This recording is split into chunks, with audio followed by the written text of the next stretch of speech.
One second, sir. Good morning, everyone. This is Dr. Kishore from Andhra Pradesh. I'm going to introduce you the presenter for today, Pradeep Vundavalli, who is the Chief Neurotologist from Asian ENT Super Specialty Hospital, Vizag, Andhra Pradesh. He finished his MBBS and MSc in ENT from Andhra Medical College, Vizag, and he did his basic otology training from Dr. M.V. Apparao and Dr. H. Vijayendra, sir. He did surgical training under the supervision of Professor Jacques Manon in lateral skull base at University of Marseille, France in 2012. His special interest includes the lateral skull base surgery, and he practices the lateral skull base and retrosigmoid approaches along with regular ENT practice, and he is having the highest case series for retrosigmoids in India.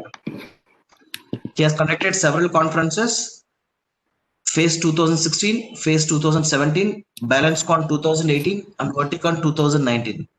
He secured second prize for Pulitzer Award at Gran Canaria in 2018. He has about 6 national and international publications. His recent paper, Acquired Vertical Pendular Nystagmus, Role of Peripheral Vestibular System, has been published in Advanced Neurotology Journal.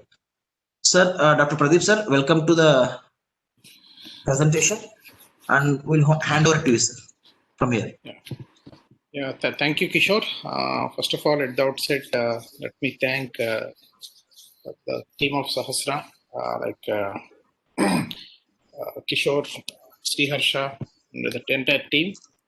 As a continuation of the earlier discussion, I know today is a Sunday, like a free day, troubling you all on Sundays.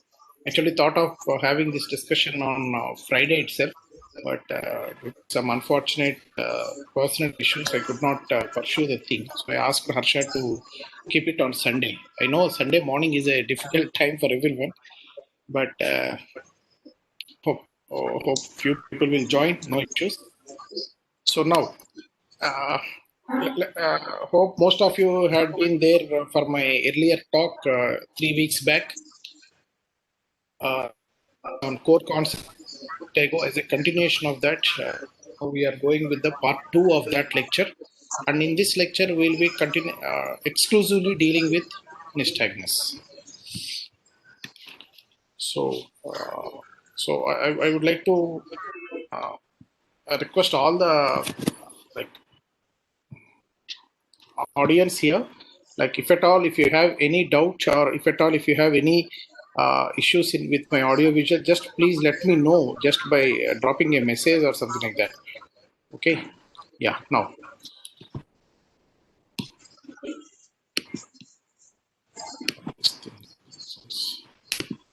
So just at the outset, before starting the presentation, I would like to thank all my teachers, because of whom I am here today.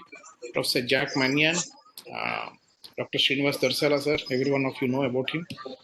Professor David Z from John Hopkins, and Kitne sir from about. These are the people who evoked interest in me for this neurootology. So what the objectives of this presentation is, first of all, we will define nystagmus in the easiest way. And then there is a little background noise, I don't know, second thing. Then we'll learn how to describe nystagmus. Most of the things what I'm going to discuss today are well known to most of you, but only as this presentation is meant for most of the postgraduates, so I tried to keep it at the basic level, and also trying to give you a core concept about the things, not to remember, don't remember anything, just let's learn the concepts. That's the basic agenda of today's meeting. So first we'll define the meeting. Second, we'll describe the nystagmus. Third, we will learn what are the types of nystagmus. And fourth, we'll differentiate between physiological and pathological nystagmus. What is this? Can anyone of you tell? First, I'll be waiting for 30 seconds. What is this? Can anyone of you tell?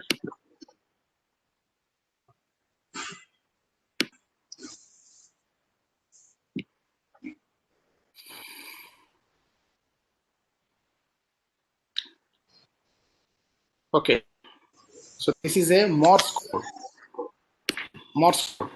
So the Morse code is something like the Morse code is something a telegraphic language that was used during World War II for communication. That means just for an innocent person or the person who is not aware of what is going on, these appears like just a small dot and dash. That's all. But if you know it or if you see it carefully, everything will communicate to you a certain point. If you see the first 4 dots here, it stands for H. The second single isolated dot here stands for E.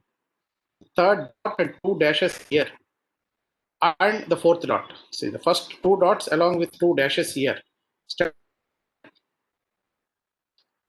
Next again L, and this is for O. This is hello. The hello is being written in this format. For people who know this language, this is much easier to interpret. Or else we can't interpret, or just we will decline this thing, just stating that a few dots and dashes are nonsense thing. In a simple, why did I keep this thing here? Why? Because even your eye, see, basically any inner ear disease or any cerebellar disease, apart from giving other symptoms, one predominant symptom they will give is the nystagmus. That is, they will try to give you a signal through the eye. It is the ability of the physician to catch or to recognize the pattern that is being manifested in the eye. So for that, we need to know the patterns of the eye. So generally, just in the discussion forwards, try what are the mistakes, what generally we try to do. So the first thing, the term nystagmus, it is derived from nostazine, which is a Greek word which means nod or be sleepy. Okay, so while you are falling asleep in the class, most 20 minutes after, from now onwards, most of you will be in this situation, I know that. So usually there will be a slow phase and a fast phase. Just we will slowly go down and just make a quick phase back. This happens to most of us in almost all in afternoon sessions in our MBBS classes. So this is like the nostazine. The term nostazine, it means nod or be sleepy. It is repetitive to and fro movements of the eyes that are initiated by slow phase. Please read this line word by word, which is very, very important. It's a repetitive, it should be repetitive. That is first thing. To and fro movements of the eyes. The eye should move in 2 directions, to and fro. And most important thing is that are initiated by slow phase. It should be initiated by a slow phase. Or else some continued by slow phase in case of pendular nystagmus, or continued by a fast phase in case of a jerk nystagmus. But both the things, either pendular nystagmus or jerk nystagmus, the nystagmus should be initiated by. So 3 important things here. One is it should be repetitive. It should be to and fro. There should be to and fro movement will be there, should be there. And third one, it should be initiated by a slow phase. Now, if both the phases are slow phases, then we'll call it as pendular nystagmus.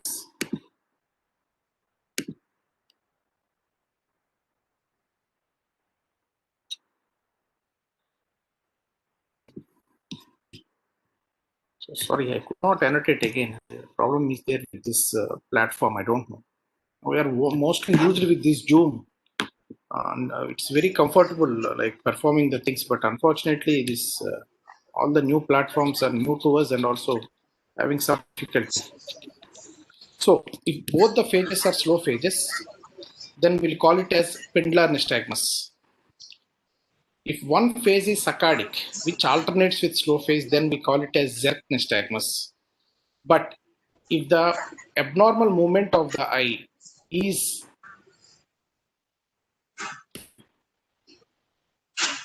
Okay, sir. yeah, okay, boss. Okay.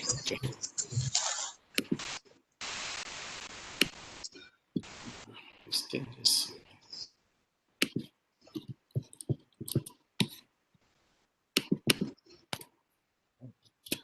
So, sorry, we are here. If both the phases are quick phases, then we'll call it as saccadic oscillations. And conventionally, we name that nystagmus in the direction of the quick phase. Just we'll go to the next slide immediately and we'll come back. Sorry. So the concept from this slide, what we need to learn is the first one. It should be initiated. The nystagmus should be initiated by a slow phase, and even the second phase is also like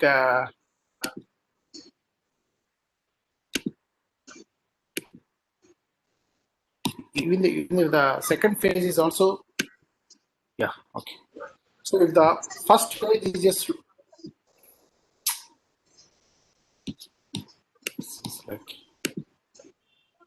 sorry, the first phase is a slow phase, and if the second phase is also a slow phase, then we'll call it a pendular nystagmus. The first phase is a slow phase, and the second phase is a saccadic phase. Then we'll call it as jerk nystagmus. If both the phases are quick phases, we call it as saccadic oscillation rather than calling it as nystagmus. Because by definition, the nystagmus should be initiated by a slow phase. Right.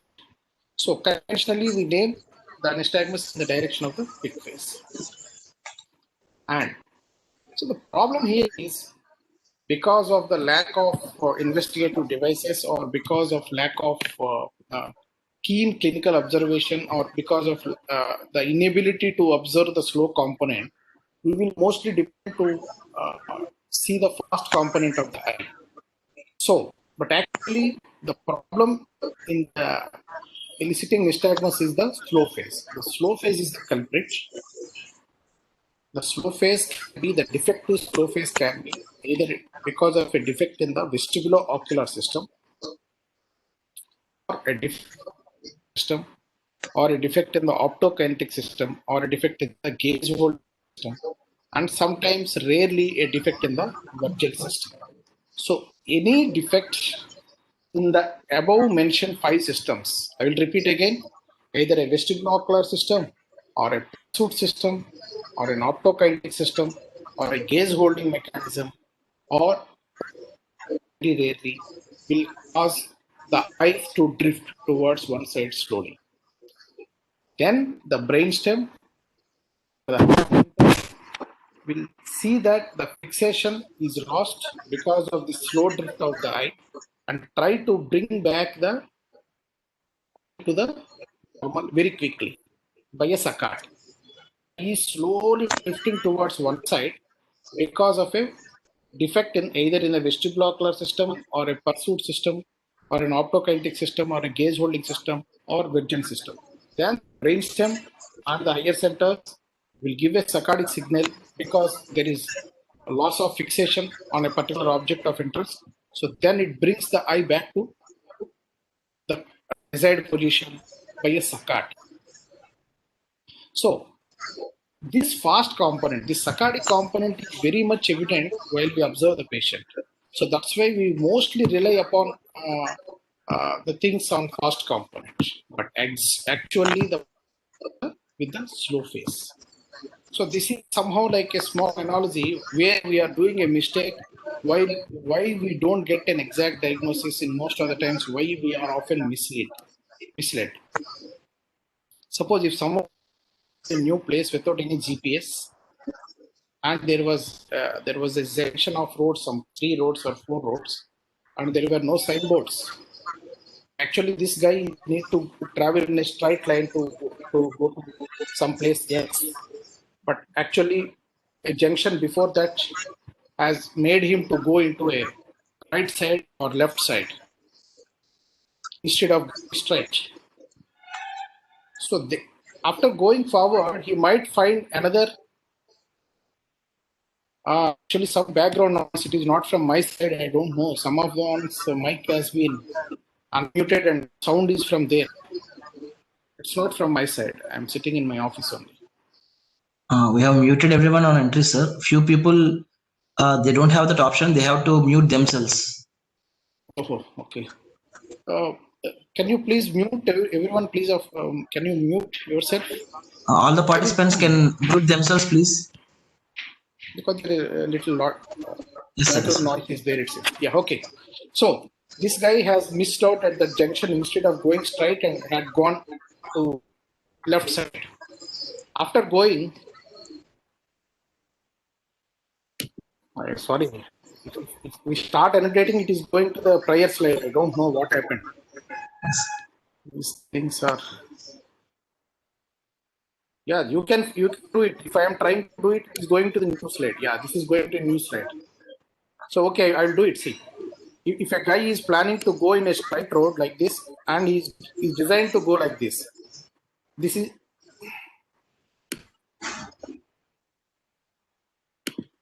and array. Everyone is able to do except me.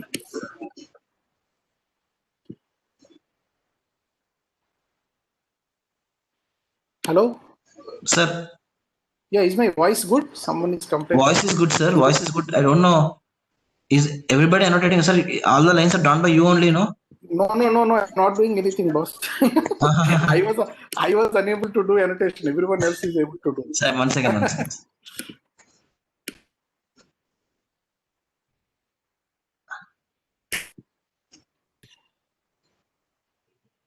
Oh, this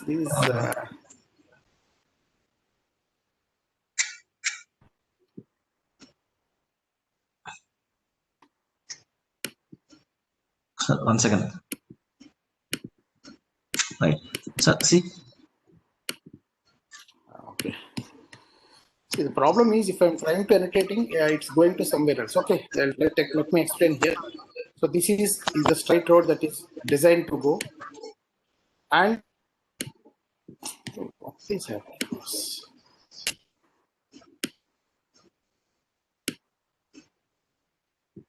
Sorry, boss. It's okay, sir. It's okay. No issue. Yeah, no. Because without annotation, these things will Yes, make sir. difficult actually. So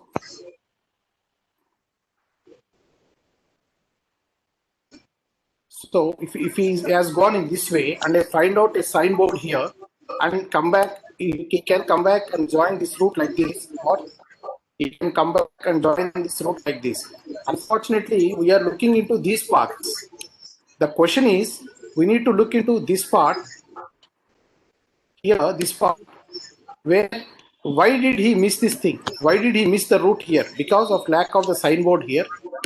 Because of lack of signboard here, this guy has deviated into this route rather than going into this route.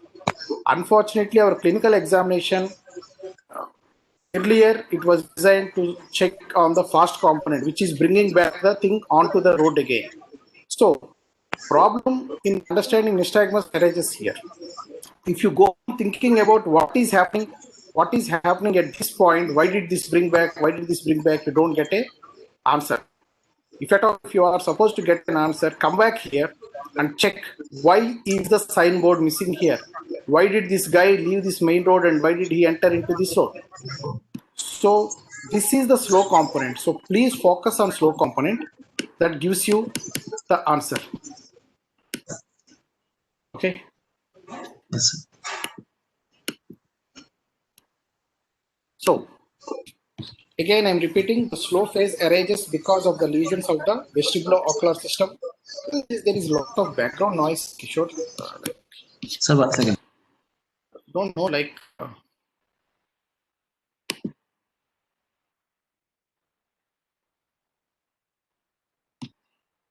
Yeah, now it is good.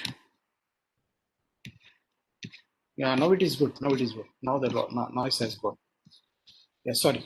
So again, the slow phase arises because of the lesions of either in the vestibulo-ocular system or the gaze holding mechanism, the smooth pursuit mechanism, or the optokentic mechanism. So now let's think about this nystagmus. I told you earlier. The mistake what we are doing is we are mainly focusing on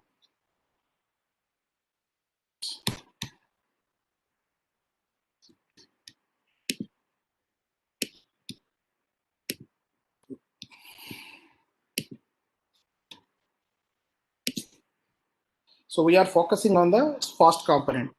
If we try to focus on the slow component, see here, both in the first picture, both the things are slow phases.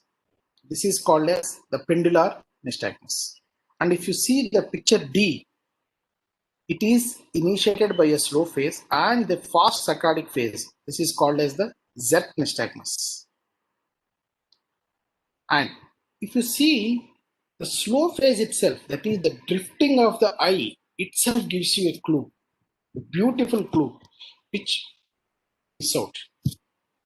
See, the drifting is having a decreasing velocity wave pattern. That means it initially moves slowly, like you are going to park your car. You will come with 30 kilometers per second, 30 km/h speed, then slowly 20 km/h, 10 km/h, and zero. It's called as decreasing velocity wave pattern. This you will see it in the gaze evoked nystagmus. The third pattern in the slow pattern, slow phase, slow velocity form or slow waveform is the increasing velocity waveform. You will see a few rash drivers, like most of the times I will be using analogy with the driving only and with the cars, because it is very easy to remember and very easy to understand. And few people, even if they have to like slow down at or stop at a signal, if there is a red signal to stop, they will come very fast and just make a sudden break there. So that means the increasing velocity wave pattern. That means it goes 20, 30, 40, 50, all of a sudden a break. So this is the slow wave pattern that you see in the congenital nystagmus. That is seen in the picture C here. So pendular nystagmus, this will be the wave pattern what you get if you redraw. The decreasing velocity wave pattern which you see. What I am speaking, decreasing velocity, increasing velocity, and a constant velocity, I am speaking about the slow phase. I am no way concerned about my fast phase. I'm not at all interested in fast phase, because fast phase is not the disease. The pathology is in the slow phase. Please try to focus on the slow phase itself. The earlier teachings or the earlier understanding of nystagmus is confusing. Why? Because we are trying to focus on the fast phase. But the problem is, so you need to look into the problem. You need to look into the consequences that are happened because of the problem. You try to look into the problem, then try to rectify it. That's the concept. So the slow phase, if it is pendular, if it is a directly slow phase, okay. If the slow phase is having a decreasing velocity waveform, then mostly you will see that in gaze evoked nystagmus. Why that happens, I will let you know in a few minutes, because of the neutral integrator effective system. And third point is increasing velocity waveform. You see it in the congenital nystagmus, and the constant velocity waveform you see it in the vestibular nystagmus. So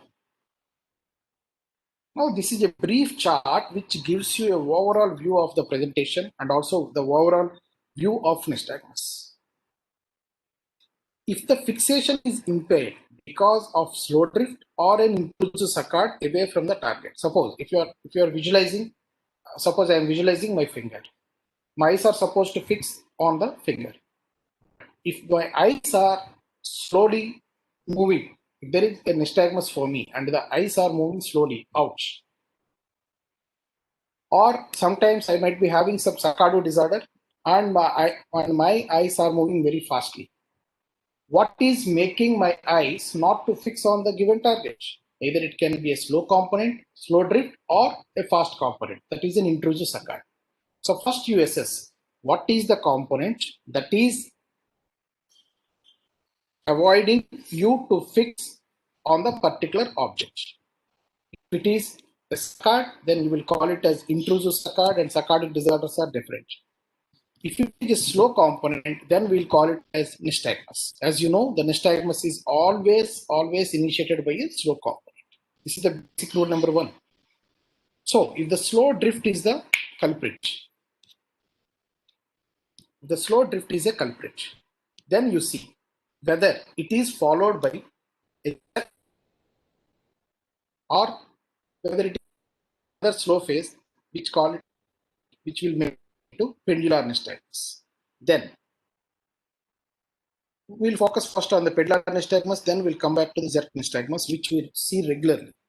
The pendular nystagmus, it can be two variants. One, it can be acquired or it can be congenital. If you are seeing an young patient or a child, then you can think of about the congenital disorder, which can be dampened. That the pendular nystagmus can be dampened or prevented or can stopped by Vergen's movements. Why? Because the direct input is to the oculomotor nucleus. That will come to know at a later time. The acquired pendular nystagmus you will try to see in multiple sclerosis and also in oculopalatal tremor. And there is also other variants which you see in Whipple's disease. Also, you will see oculopalatal tremor.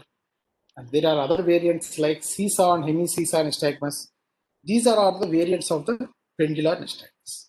Now let's shift our focus to the jerk. If a slow phase is the culprit and followed by a jerk fast phase, or if a slow drift is followed by a saccade, this we call it as a jerk nystagmus. Slow plus slow is pendular, slow plus fast or a slow plus saccadic is a jerk nystagmus. Saccadic plus saccadic is a saccadic intrusion. So these are the three differentiating features earlier. So jerk nystagmus is slow drift plus a saccade.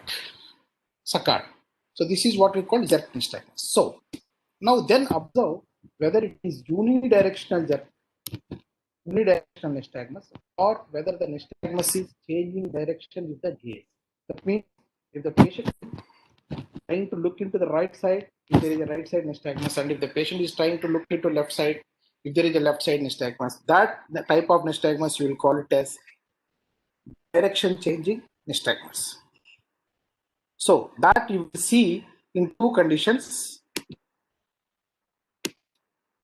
If it is a congenital case, you will see with the increasing velocity wave pattern. This will be dampened with convergence. And if it is an acquired case, and if you see that there is a decreasing velocity wave pattern, then you will call it as gaze evoked nystagmus and mostly associated with the cerebellar disease or the neural integrator issues. And coming on to if the jerk nystagmus or if the nystagmus is unidirectional, then you need to see whether the slow wave pattern is having a constant velocity rather than increasing pattern or a decreasing pattern. If it is having a constant velocity pattern, then we can call it as the vestibular nystagmus, which can be either central or peripheral. So peripheral nystagmus, it can be horizontal and torsional combined. It obeys Alexander's law. The fixation suppresses the peripheral nystagmus, whereas the central nystagmus, it can be either purely vertical or purely torsional, and the vergence modulates the nystagmus.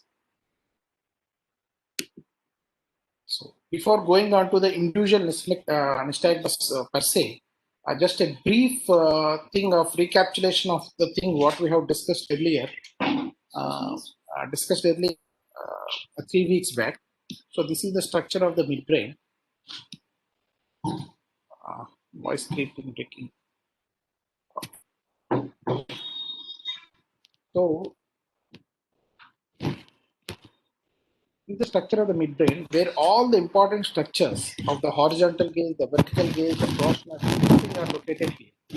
So the lowermost part is the medulla, the middle part is the pons, and the upper part is the midbrain. Now, in the medulla, what you find few important structures. You find out here. One will be this violet colored thing is the medullary reticular formation, in which you will find out the cell groups of the paramedian tract. This asterisk here indicates the paramedian cell tract, which are important for the controlling the vertical eye movements, which relates to the brain system, which relates to the cerebellum regarding the eye movement, vertical eye movement. Second thing, this is the inferior olivary nucleus here. The inferior olivary nucleus is one important thing which relates to the cerebellum and also to the dentate nucleus, whose pathology, that is the hypertrophic degeneration of the inferior olivary nucleus here, gives rise to the oculopalatal tremor. Right. So next here you will find out the vestibular nucleus and also the nucleus prepositus hypoglossi and the Y group nucleus. So the vestibular nuclei and the nucleus prepositus hypoglossi, that is a part of the vestibular nucleus, that is the medial vestibular nucleus and the nucleus prepositus hypoglossi form the horizontal gaze center. Now let's move on to the midbrain. Sorry, pons level, pontine level. In the pontine level, light pinkish thing, this is what we call it as paramedian pontine reticular formation. See, in the entire brainstem in the center, you will be having this reticular formation which is associated with the reticular activating system. This is the most important structure where you have all the important structures, like in the paramedian pons, you have this paramedian pontine reticular formation in which you have three important structures, or particularly four in fact. One is the nucleus reticularis pontilis caudalis, NRPC. NRPC is the thing which generates a horizontal saccadic burst generators are here. Okay, the nucleus raphe interpositus, RIP nucleus, RIP, that is the RIP nucleus is also there in the pontine, parapontine reticular formation. Here you will be having the omnipause neurons which are firing always continuously, and at the time of initiation of saccade, these omnipause neurons stop firing, thereby letting the neurons in NRPC to start fire, thereby generating a saccadic signal. And below that will be the PZD, that is the parazygontocellularis dorsalis, so which inhibits the opposite side burst neurons, so that unilateral movement of the both the eyes will be possible. And you will also have the sixth nerve nucleus there, and also the seventh nerve nucleus. And coming on, all these fibers are ascended up through the medial longitudinal fascicles, that also we know. And in the midbrain level, you have the third nerve nucleus, the fourth nerve nucleus, and the interstitial nucleus of Cahal and the RIMLF, that is the rostral interstitial medial longitudinal fasciculus, along with your red nucleus. So the RIMLF is the vertical saccadic burst generators. The horizontal saccadic burst generators are present in the NRPC, whereas the vertical saccadic generators are present in RIMLF.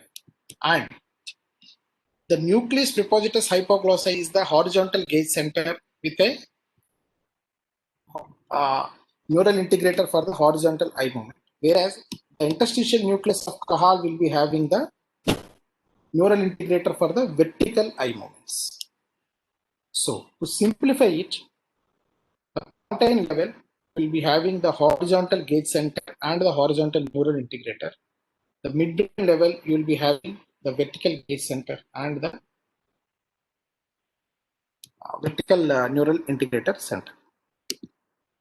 So this also I have described earlier. Just a quick revision. This is the rule 321. What you say? That is 321. Rule 321. That is to simplify. All the fibers from the superior semicircular canal will be relayed, mostly, not all, most of the fibers from the superior semicircular canal will relay into the superior vestibular nucleus. This is rule number 1 here. And the fibers from the lateral semicircular canal and the posterior semicircular canal will be relaying into the medial vestibular nucleus here. That is rule number 2. And the superior semicircular canal will be having 3 ascending connections.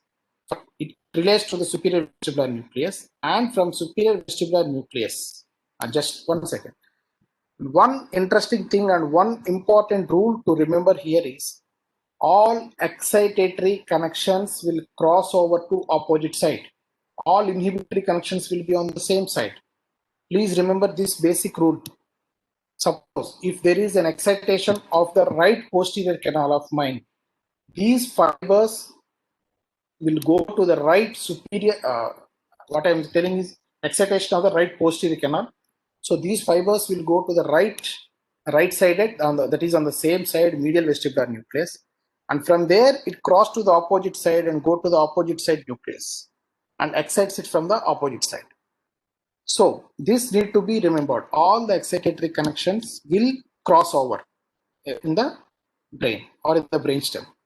See, now let's focus on the superior canal. The superior canal, the fibers, afferent fibers relay in the superior vestibular nucleus. From the superior vestibular nucleus, you'll be having three ascending projections. One will be crossing to the opposite side through medial longitudinal fasciculus, this we know. The second one also will crosses to the opposite side in the form of brachium conjunctivum. The brachium conjunctivum or the superior cerebellar peduncle. And there is another ascending connection here from the superior vestibular nucleus to the third nerve nucleus, which is not shown in this picture. That is what we call it as the ventral tegmental tract, VTT, ventral tegmental tract. So the superior semicircular canal projections will be having three ascending projections. One will be through MLF, the second one will be through brachium conjunctivum, the other one will be through the ventral tegmental tract. So coming on to the lateral canal projections, the lateral canal relays in the medial vestibular nucleus, from there to the opposite side sixth nerve nucleus, and from there through the medial longitudinal fasciculus comes again to the same side and the third nerve nucleus. So it is having two ascending pathways. One is through the medial longitudinal fasciculus and the other is through the medial longitudinal, the other one is directly to the lateral rectus. And coming on to the posterior canal, the posterior canal relays in the medial vestibular nucleus, crosses to the opposite side through the medial longitudinal fasciculus and goes to the 3 and 4 cranial nerve nucleus. Okay. So if you see from the superior canal, you are having the medial longitudinal fasciculus. From the lateral canal, you are having the medial longitudinal fasciculus, and from the posterior canal, you are having the medial longitudinal fasciculus. So medial longitudinal fasciculus. So from posterior canal, only medial longitudinal fasciculus. For the lateral canal, the medial longitudinal fasciculus and also the ascending tract of dieters. See, this ascending tract of dieters is the only exception to the rule what we have said earlier. All excitatory connections will cross over. But this excitatory ascending tract of diater will not cross over. Superior semicircular canal will be going into ascending in three ways, that is through medial longitudinal fasciculus, that is the brachium conjunctivum, and the ventral tegmental tract. So if you see this picture, the superior canal is giving more input towards the oculomotor nucleus. Ocular motor nucleus, that is all the three nucleus. So that means the superior semicircular canal is having a dominance over the posterior semicircular canal. So this dominance makes the eyeball to move up, but there is one structure which can control the dominance of the superior semicircular canal in normal state, that is the cerebellum. So if your cerebellum is intact, the dominance of the superior semicircular canal is controlled. So the eye stay at the primary gaze. If there is cerebellar defect, the superior semicircular canal dominance will be released. So the superior semicircular canal will try to pull the eye up, and a corrective mechanism will bring the eye down, which we call it as the downbeat nystagmus. So these are the things like if someone is interested really to learn these connections, just this is one slide. We can take a screenshot or something like that. Later you can practice. I have given the sixth nerve nucleus. Actually, for Zoom lectures, what I again try to draw on in the lecture itself, but unfortunately, sorry, this is for WebEx. This GoToMeeting annotation tools are very bad, or I don't know whether I am bad at that. We are very well used with this Zoom. I don't know why people are not using Zoom. If it is patriotism, salute to their patriotism.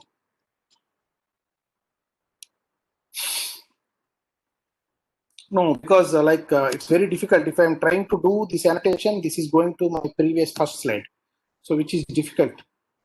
So if someone is interested, just you can draw this thing and Kishore, like if I'm trying to annotate it, it's going back, boss. That's the problem. I don't know whether it's the problem with the Mac or it is problem with the Cisco WebEx platform itself. We will check it, sir. We'll check it. No, see, it's going back to the first slide. There's no point in doing annotation. So we leave that. Sorry for that. And this is also, if you remember from my last presentation, this is the last slide in my presentation where I have connected all the dots. See, the superior semicircular canal will go through the superior vestibular nucleus. The posterior canal and the lateral canal will go to the medial vestibular nucleus. So from the superior semicircular canal, the fibers also relate to the superior vestibular nucleus through the cerebellum. This is the point I have mentioned earlier. So any lesion in the flocculus here will cause or release the inhibitory effect of the cerebellum on the superior vestibular nucleus, thereby causing a downbeat nystagmus.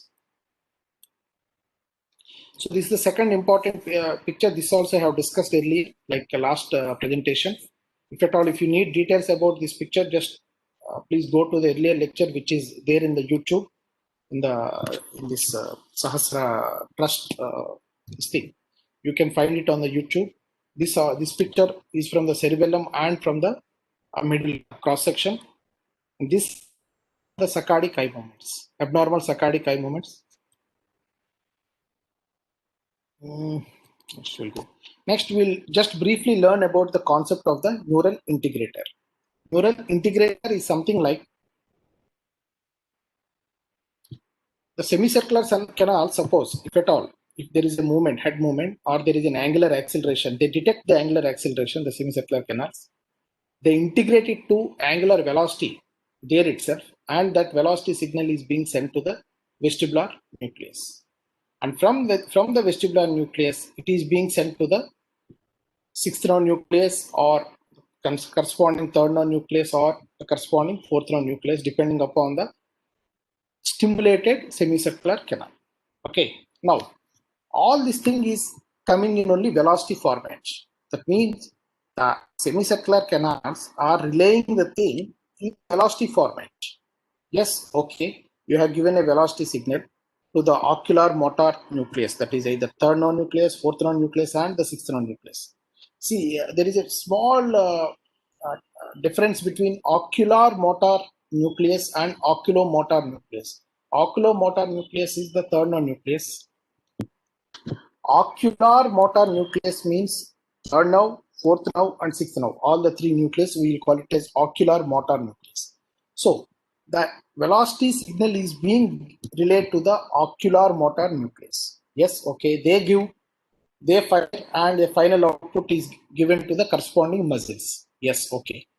But the problem is that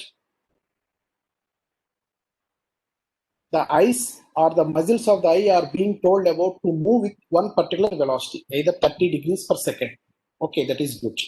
But up to what distance? That is, position signal is missing here.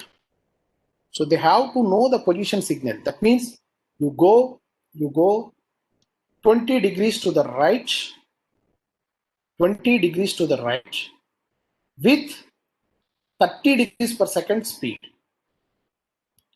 This is the signal to be told accurately to the eye muscles. Hello? Kishore? Kishore?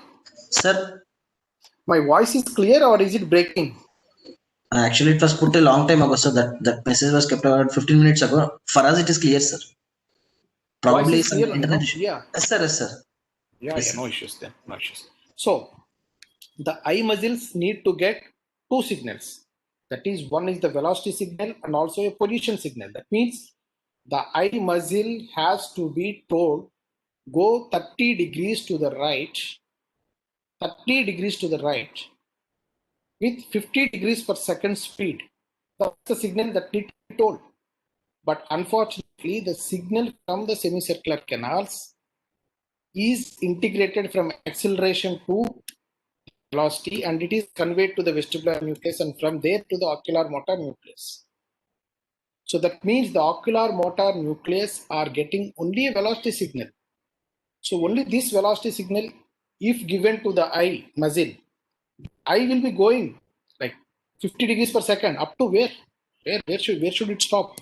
So that means the ocular motor nucleus also need one position signal.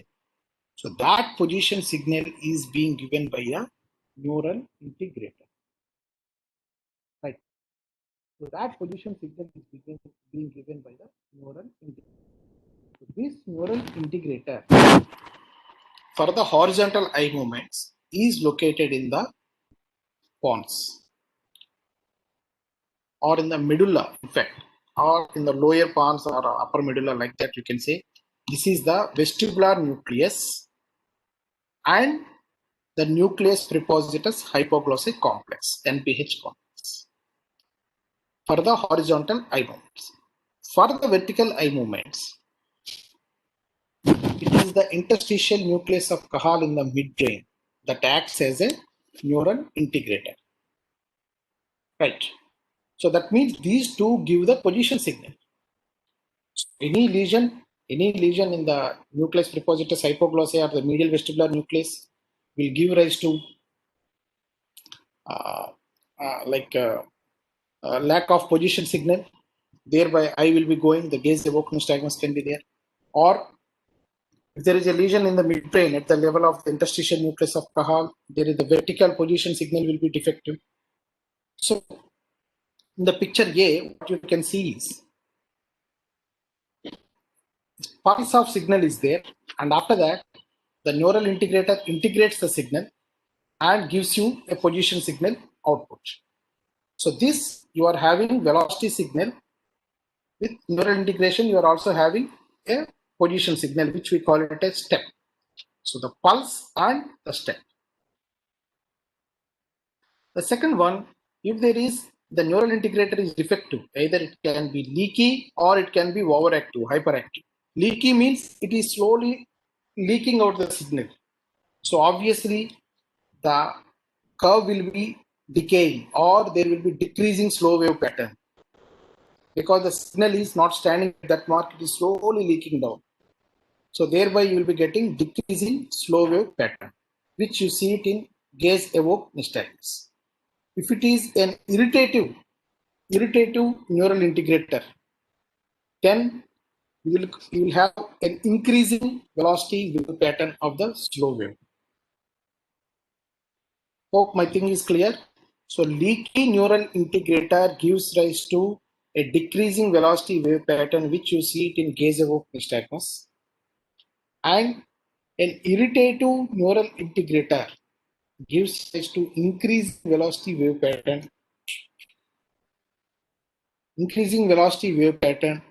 which you see it in the congenital nystagmus and also in many other conditions, but particularly congenital nystagmus.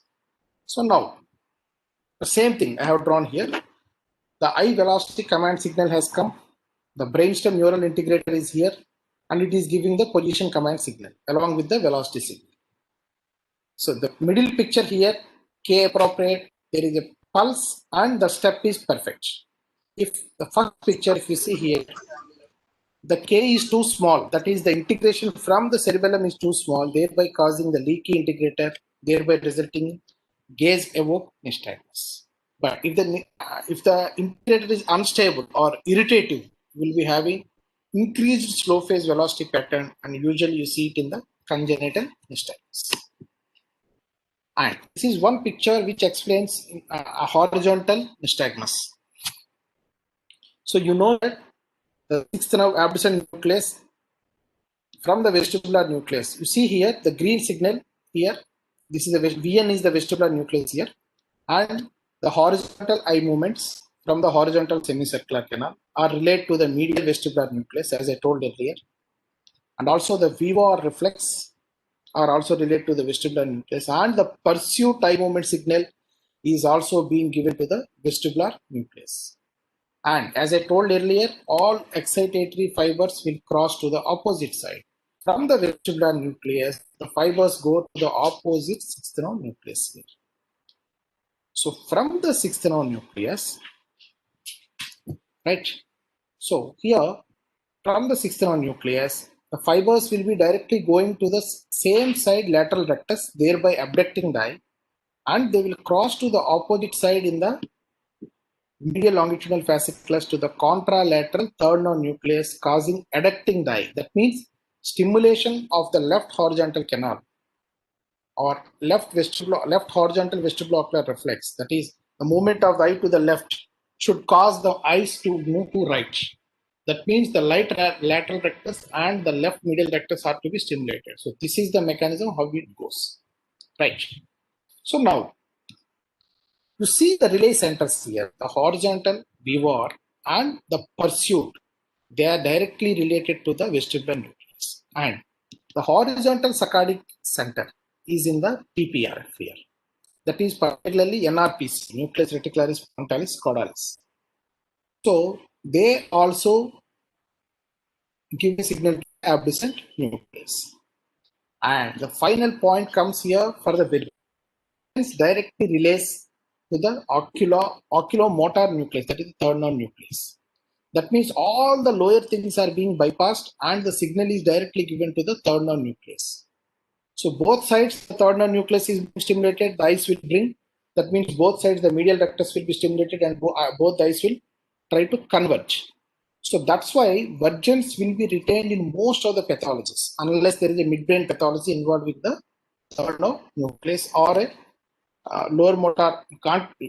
You don't generally call it as lower motor, but a peripheral neuropathology. Either the fascicles coming out of the brainstem or in the orbit or in the cavernous sinus, then only vergence can be affected. Or else, if it is a brainstem lesion proper, usually except for midbrain lesions involving the oculomotor nucleus at the level of superior calculus, the vergence will be retained. So this is one important take-home message. Now, if only medial longitudinal fasciculus is affected, what we'll call it? We'll call it as INO. We'll call it as INO. If medial longitudinal fasciculus, then we'll call it as INO. Then abduction will be normal, but adduction will be abnormal.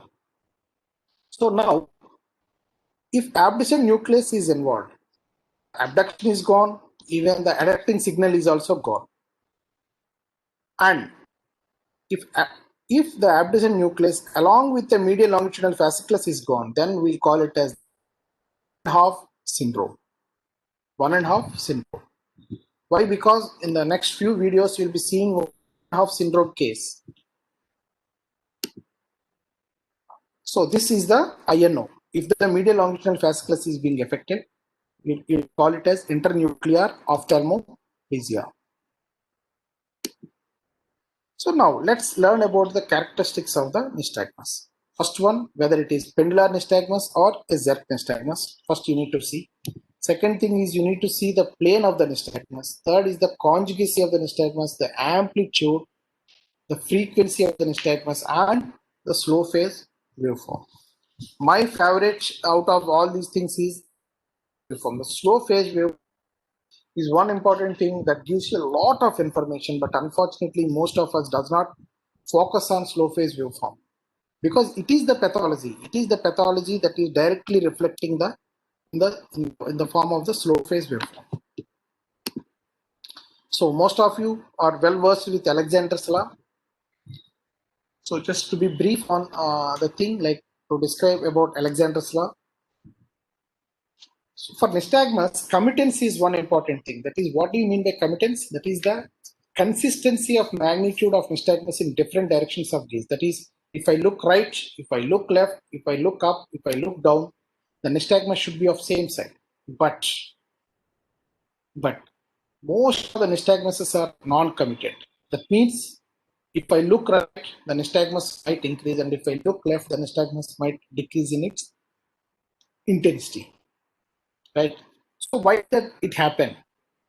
How can we explain that? That can be explained with Alexander. So like when the eye is moving, the slow phase wave pattern is going like this, and fast phase is bringing it back. So as the amplitude, suppose if I am trying to look towards the right side, at one point the nystagmus will be very, very, very minimal, very minimal. That means when my eye is, let's focus on my right eye. When my right eye is on to the nasal aspect, that is adducted, from that position, I am slowly going to the abducted position. If I am having a jet nystagmus, and if you are seeing the right eye moving from the adducting position to abducting position, during this entire movement of the eye from adducting to abducting, at one point the nystagmus is very minimal. That is called as the null point. Null point. So the farther away you move from the null point, either towards the shoulder side or towards the nasal side, either way. Either you move towards the shoulder side from the null point or to the nasal side, the amplitude of the nystagmus increases or decreases. That is, it changes. Okay.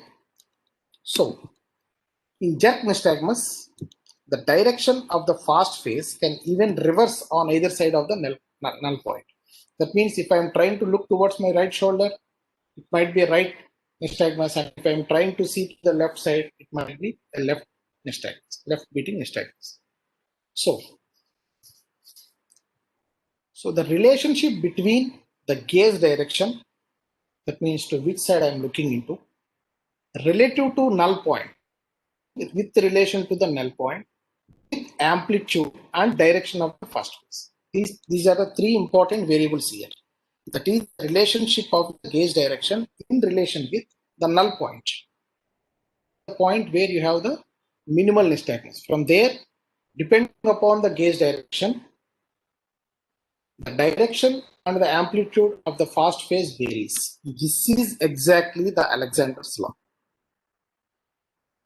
So the amplitude of the jet nystagmus, I have written it in capital letters here. The last amplitude of the jet nystagmus increases with the eccentricity of the gaze away from null point in the direction of fast cardiac phase. That means when you try to look into the fast phase direction, in the direction of the fast phase, suppose if the fast phase is in the right-sided direction, that is the right-sided nystagmus. If you try to look into the right side, the nystagmus amplitude increases. That means the intensity increases. Look into the left side, the nystagmus amplitude will decrease and the intensity also will decrease. Why? Because the intensity of the velocity into the velocity and the amplitude. If the amplitude is increasing, the intensity increases, and if the amplitude decreases, the intensity decreases. So this is the Alexander's law. This peripheral nystagmus obeys this Alexander's law mostly. Now, coming on to the clinical categories of the nystagmus.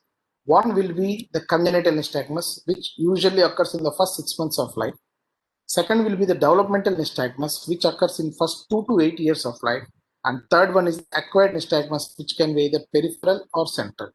So, as most of the people belong to like ENT section here, so I will be mostly focusing on the acquired peripheral or central nystagmus, on congenital and developmental, because these will be these patients are mostly referred to the neonatal ophthalmologist or pediatric ophthalmologist. Okay, so now let's decode the nystagmus in a particular pattern. So whether first you identify whether the problem is in the VOR pathway, that's what we call it as the vestibular nystagmus. So you know that peripheral vestibular nystagmus, you have mixed torsional and horizontal components. If it is central, either you can have a pure vertical, that is either a downbeat nystagmus or an upbeat nystagmus. You can have torsional nystagmus, you can have seesaw nystagmus, hemi-seesaw nystagmus, pan nystagmus, that is periodic alternating nystagmus, and central positional nystagmus. So these are the types of nystagmus to see with the central pathologies. Now, nystagmus occurring at the eccentric gaze, that is due to defective gaze holding mechanism. It can be either it can be nystagmus, or it can be centripetal or rebound nystagmus, or it can be dissociated nystagmus in internuclear ophthalmoplegia or Brun's nystagmus. All these nystagmus will happen in the eccentric gaze. Then comes your acquired pendular nystagmus. Either it can happen with a visual loss or disorders with the brain or oculopalatal tremor, Pulse disease, acute brainstem stroke, or spinocerebellar degenerations. And lastly, infantile or developmental nystagmus. Three types will be there. One will be infantile nystagmus syndrome, or also called as congenital nystagmus. Second is the FMN syndrome, that is the fusional maldevelopment syndrome, or latent nystagmus, the other name for that. The third one is the spasmus mutant syndrome. Now, once you see the nystagmus, the first thing you need to see is the direction of the nystagmus and also any variability or the committance, what we have described earlier, that is in all the 9 positions of the gaze. In the center position, in the primary position, in the primary up, primary down. This is the, suppose if you think it is the right side, towards the nasal side, nasal down, nasal up, shoulder up, shoulder down. So these are the 9 cardinal positions of the gaze in which you need to check your nystagmus. Usually, when a patient comes to my clinic, I will try to, if there is a spontaneous nystagmus, I would try to draw this chart for every patient having a spontaneous nystagmus. So, the first picture here explains your Alexander's law. In the primary gaze, in the center of this box, you can see the right beating nystagmus and the torsional component is also towards the right. If you see it in the right eye, there is a left beating, if there is a left beating nystagmus and the torsional component is also towards the nasal side, that is encyclotorsion. So, when the patient is attempting to look towards the nasal side, that is towards the left side, the intensity of the nystagmus is increasing. You can notice the arrows being made a little bit thicker here. And if you try to look into the opposite side, obviously the nystagmus will decrease. So this is what we call Alexander's law. The second one is evoked nystagmus. When the patient is attempting to look towards the left side, there will be left beating nystagmus. When the patient is attempting to look to the right side, you will be having a right beating nystagmus. When the patient is attempting to look up, there is a upbeat nystagmus. And one more important thing, gaze evoked nystagmus will not be seen in down gaze. See, this down box, I have kept it intentionally empty. Why? Because the gaze evoked nystagmus is seldom seen in downward gaze. That is one. Now, third point is the downbeat nystagmus. So that is the nystagmus in the primary gaze towards the downside and increasing with downward gaze. You see here. This is also Alexander's law. This is also obeying the Alexander's law. And if you see the side corners, if you see for the right eye, if you see nasal down and right shoulder down, these two extreme downs. If you see, the nystagmus will be increasing in the down gaze. So this angled or thickened arrows here is the direction of the downbeat nystagmus, which we call it as side pocket nystagmus. That's the side pocket nystagmus. And one more important thing here, downbeat nystagmus is usually not seen in upward gaze. That's why I kept this box empty. Downbeat nystagmus is usually not seen in upward gaze. So 2 points here. Gaze evoked nystagmus is usually not seen in downward gaze.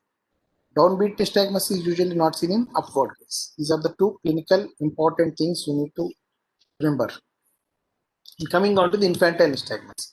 There is a left beating nystagmus in the center gaze, the primary gaze and in the center gaze, and also towards the right, gaze towards the left. But onto the right side, the direction of the nystagmus is changing. This is what you see in the infantile nystagmus or a congenital nystagmus. So coming on to the nystagmus examination. So first thing, once you start seeing a spontaneous nystagmus,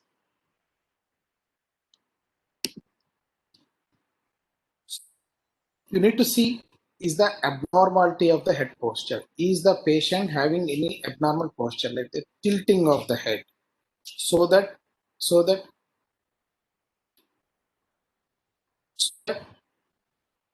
you can, if there is a palsy, once you towards one side. Suppose if I'm tilting my the left side, so automatically my left eye will be on the higher side, higher position. My left eye will be on the lower position and my eye will be on the higher position. So to make that alignment, usually I tilt my head. So first of all, you need to see any abnormality of the head posture to rule out any neuropathologies or neuro lesions. One. Second thing, observe the stability of the gaze. Third one, observe full range of 5 movements, whether they are present or absent. So fourth one, see whether any nystagmus is present in the central gaze. Central gaze. That means any spontaneous nystagmus is there. Next, direction of the fast phase. Why? Because the fast phase is the most evidently seen component of the nystagmus. The pathology lies with the slow phase. So fourth one is the sixth point is next you need to see about the synchrony of the size or direction. Whether it is dissociated, that means right side nystagmus, the right eye moving, the right eye amplitude is more and the left eye is little bit less. So this is what we call dissociated nystagmus, which you see it in the INO, internuclear ophthalmoplegia. Suppose there is a lesion in the left medial longitudinal fasciculus. The right eye will be moving normally. The right eye will be abducting normally and the left eye will be adducting very slowly. This is what we call it as dissociated nystagmus. And disjunctive nystagmus, that means the right eye is moving towards the right side, the left eye is moving towards the left side. So this is the disjunctive nystagmus is there or not, we need to know. Next is check for latent nystagmus and repeat all above observations in all gauges and positions. Even if you do all the things, if there is no nystagmus, then try to provoke the nystagmus by provocative maneuvers or positional maneuvers. I got it very downbeat nystagmus. How we know which side semicircular canal? Okay, I will tell you. Just we are going to come that in next few slides. Dr. Bhavana, Dr. Bhavana will be coming to know just in a few seconds. Just hold on. So this is a provocative maneuver. What we are doing here is a head shaking nystagmus in case of labyrinthitis. If you don't see any nystagmus even after all the above things, after all the above observations what I have mentioned, then do provocative maneuver. Provocative maneuver can be head shaking or a hyperventilation or a positional. You can see here. It's a right beating nystagmus in the downward picture. I will just forward the thing. After head shake,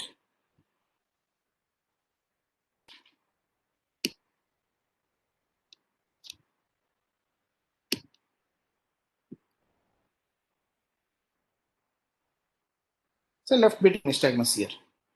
And if you shake the head in the horizontal direction and if you are getting the nystagmus in the horizontal plane, that is well and good. But sometimes what happens, if you shake the head in the horizontal direction and if you get a nystagmus in the vertical plane, that is what we call it as a perverted nystagmus. It's a perversion. It's not normal. It's perverted. So we call it as a perverted nystagmus. Usually these perverted nystagmus usually seen in cerebellar pathologies. Of course, there are certain other causes, but easily to remember at least perversion is a feature of cerebellum. Right. So next provocative maneuver, what we do is a hyperventilation. Ask the patient to hyperventilate for 60 seconds and then you see the nystagmus. After hyperventilation, you are able to see the left-sided nystagmus here. So first, let's discuss about the physiological nystagmus. Then we'll go with the pathological nystagmus. One thing I would like to say, this optokentic nystagmus is not being well told anywhere. But if you try to focus the optokentic nystagmus, you will be getting some very good points from the next 2 to 3 slides. So first thing, abnormalities of the optokentic slow abnormalities in smooth pursuit. That is a pathology in the optokentic nystagmus with the slow phase. Optokentic you will get normally, like if you see like this, a moving drum like this, Slowly, and again quick phase will be like this. Slowly, quick phase will be like this. Like this. But if there are issues with the slow component, that means there are also issues with the pursuit. So kindly go and check your pursuit graph also. And if there are issues with the fast component, then you need to check the abnormalities with the saccades, voluntary saccades. So optokinetic slow component pathologies will be associated with smooth pursuit pathologies. Optokinetic fast component pathologies will be associated with the saccadic pathologies. So if you cross-check these two things, definitely you are going to get a good diagnosis. And inverted optokinetic nystagmus, inverted horizontal nystagmus will be seen in congenital nystagmus. So what is that? I'll explain in the next slide. And vertical response for a horizontal stimulus. This is what you see it in the brainstem disease or in the cerebellar disease. This is again a perversion. Suppose if you want to see a vertical optokinetic nystagmus, you can see this thing. See, the first picture here is the horizontal optokinetic, and this is the kinetic here. So these are the two pictures, optokinetic from left to right and from right to left.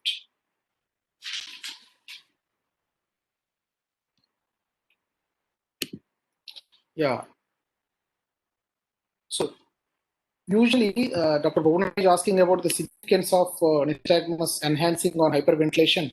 Usually, hyperventilation enhanced nystagmus usually seen in vestibular paroxysmias or vestibular migraines or any irritation for the nerve in the CP angle. That is usually the predominant thing. And there are, of course, other causes. But the predominant thing you need to look into is one is vestibular paroxysmia, the loop irritating the any vascular loop irritating the vestibular neuropendulum. That is one. The second is the vestibular migraine or any tumor in the CP angle. So this explains your perverted or not perverted, inverted nystagmus, inverted optokinetic nystagmus. See, this is the picture usually you don't get in many of the books. This I have read so many things and I have drawn this picture. Hopefully this is a little bit informative and I would like to have some stress on this because optokinetic is one thing evolutionarily very old and gives a lot of clues. Unfortunately, because of the confusion in the physiology of the optokinetic nystagmus, most of us will try to leave that. But I would like to give a small glimpse of this. As you know, in the optic nerve, there are two kinds of fibers. One will be carrying the nasal fibers, which will be related to the temporal field of vision. And this is the blue color you can see here. And the purple color here, what you can see it is here is the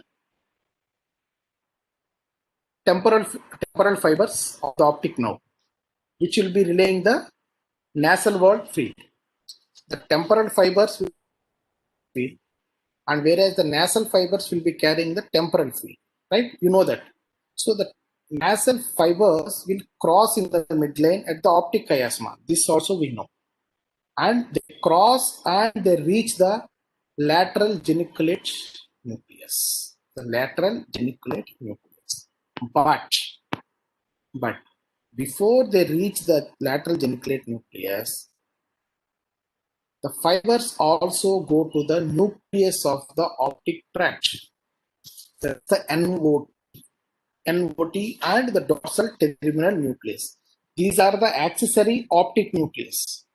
See, every system in the brain few might be rudimentary, few might be functioning. They will be having accessory nucleus. The optic nerve also will have accessory nucleus. One of that is the nucleus of the optic tract and also the terminal nucleus. One will be the dorsal terminal nucleus, the medial terminal nucleus, and the inferior terminal nucleus will be there. And one interesting thing, the terminal nucleus, that is either the dorsal, the medial, or the inferior, are aligned vestibular in line with the semicircular canals. So myself and Srinivas sir have written one paper recently, which is going to be published very soon. That the orientation of the extraocular muscles always influenced by the orientation of the semicircular canal. The semicircular canals decide the extraocular muscle insertion. This is the most important crucial point we need to understand. So also the semicircular canals also decide the orientation of the terminal nucleus.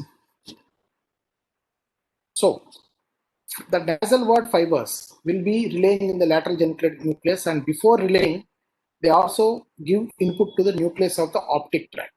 So you can see the arrow mark here, downward arrow here and the downward arrow here. Now, that means my left-sided nucleus of optic tract is receiving fibers from the right-sided nasal fibers, which is carrying right-sided temporal field of vision. Hope the thing is clear. If there would have been annotation, it would have been explained much better, but sorry for that. And now you see the lateral geniculate nucleus. From the lateral geniculate nucleus, the optic radiation will be there, and it will be reaching the occipital, the striate cortex, and the non-striate cortex like the MST.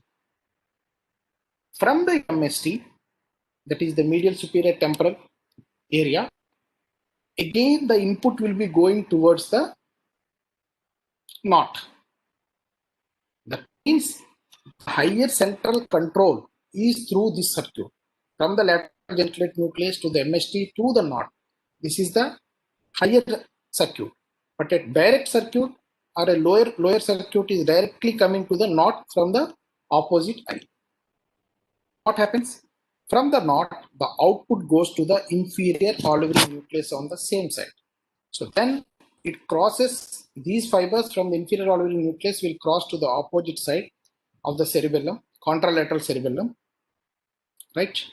And from there to the contralateral vestibular nucleus, and from there again the signal comes to the ipsilateral sixth nerve nucleus. And from the sixth nerve nucleus, you know that the ipsilateral sixth nerve nucleus innervates the ipsilateral lateral ductus and the contralateral medial ductus through the contralateral MLF. This is the circuit we know. So for this circuit to be stimulated, the signal comes from here. That means if an optokinetic signal, if an optokinetic drum is moving from right to left, suppose like this.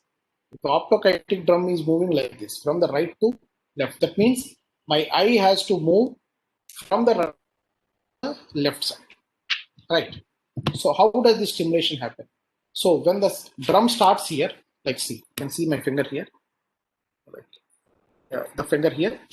When the drum starts on the right side, it is the right temporal field. It is in the right temporal field, and this vision is being transmitted through the right nasal fibers. Okay, these right nasal fibers will carry the signal to the left-sided nucleus of optic tract, left-sided knot, and also to the left lateral geniculate nucleus. And from left lateral geniculate nucleus, of course, the signal comes back to the left-sided knot. From left-sided knot, the signal goes to the inferior olivary nucleus. From there to the right-sided cerebellum, and from there to the right-sided vestibular nucleus. And from right-sided vestibular nucleus, it again comes to the left sixth nerve nucleus. And this sixth nerve nucleus stimulates the left lateral ductus, thereby causing the eye towards the left one. See, this is what is happening. And also along with the left lateral ductus, it stimulates the right medial ductus through the oculomotor nucleus through MLF. So any defect in this nucleus of optic tract system will cause a optokinetic abnormalities. Okay. So this inverted nystagmus means, suppose people with blindness or people with visual difficulties, they will not have their, or in children, what happens is up to 6 months or 1 year, this circuit, that is from the lateral geniculate nucleus to the medial, from there to the NOT, will not develop properly. That means the knot is receiving the signal only from the contralateral nasal fibers. Okay, that means it is not receiving any signal from the higher center. So that gives rise to your inverted nystagmus in Optokentic. Okay, now let's come to the peripheral vestibular nystagmus. Most of you will be knowing this. The movements that are caused by the each semicircular canal, the right posterior canal will cause encyclotorsion and will try to pull the eye down. This I have told in my earlier concepts also. A horizontal canal will try to push the eye towards the opposite side. The vertical canals, particularly the superior canal, will try to pull the eye up. The posterior canal will try to pull the eye down. So all these are the slow phase direction. The right posterior canal will cause intorsion and the downward movement of the eye. The horizontal canal will try to push the eye towards the left side, and the right anterior canal will try to pull the eye up with inside proportion. So usually the peripheral vestibular nystagmus, the waveform is a jerk nystagmus, the linear velocity waveform, and it follows Alexander's law. It is suppressed by vision and smooth pursuit, and usually no other vestibular symptoms will be there. Okay, and no other neurological signs will be there. So this is an example of peripheral vestibular nystagmus. The lower one is left zeotropic horizontal canal nystagmus. Right. So coming on to the differentiating features between the peripheral vestibular nystagmus and the central vestibular nystagmus. In peripheral vestibular nystagmus, I told that the linear velocity waveform, that is the slow wave pattern line, in a straight line. But whereas central, it can be either it can be in a straight line or an increasing velocity wave pattern that is usually seen in cases of congenital nystagmus, or a decreasing velocity wave pattern that is seen in cases of gaze-spoke nystagmus. The second thing, it is unidirectional. Central nystagmus can be unidirectional or also can reverse the direction with the gaze. It is not suppressed with visual fixation or pursuit. There will be no adaptation and no associated brainstem or cerebellar signs. So the same thing here, and the last two lines which I have made it bold just need to be seen for a peripheral vestibular nystagmus. Beside caloric stimulation, unilaterally impaired ability to modulate spontaneous nystagmus. So bedside caloric stimulation will have an impaired ability to modulate the spontaneous nystagmus. And saccades and smooth pursuits are usually well preserved. Now coming on to the central nystagmus. It can be upbeat or downbeat, torsional or pan, that is periodic alternating nystagmus, or a gaze-evoked nystagmus. So this is the normal basic circuitry which explains all the upbeat and downbeat concepts. So you know the vestibular nucleus will be transmitting the projections via three ways. One will be through the medial longitudinal fasciculus, the other will be through the brachium conjunctivum, and the other most important thing is the ventral tegmental tract. See, from the superior vestibular nucleus, the ventral tegmental tract ascends up in the cranial nerve 3. Okay. And there is also feedback signal down to the nucleus of roller. Nucleus of roller is a part of the NPH, that is nucleus prepositus hypoglossae. Nucleus prepositus of hypoglossae have two components. One will be the nucleus of roller, the other will be the nucleus of Scadrini. So the nucleus of roller and the paramedullary tracts of the caudal medulla, these will be also getting the feedback from the superior vestibular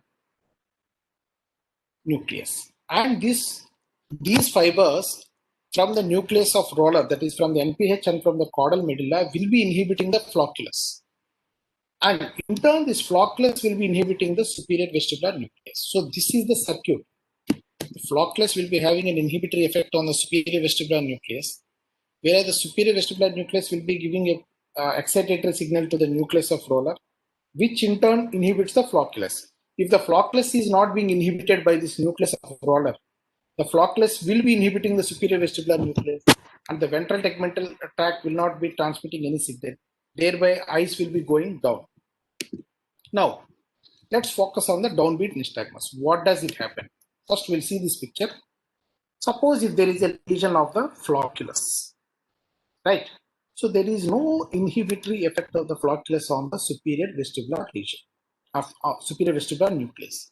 So this superior vestibular nucleus will become very much hyperactive through the ventral tegmental tract, thereby pulling the eyes up.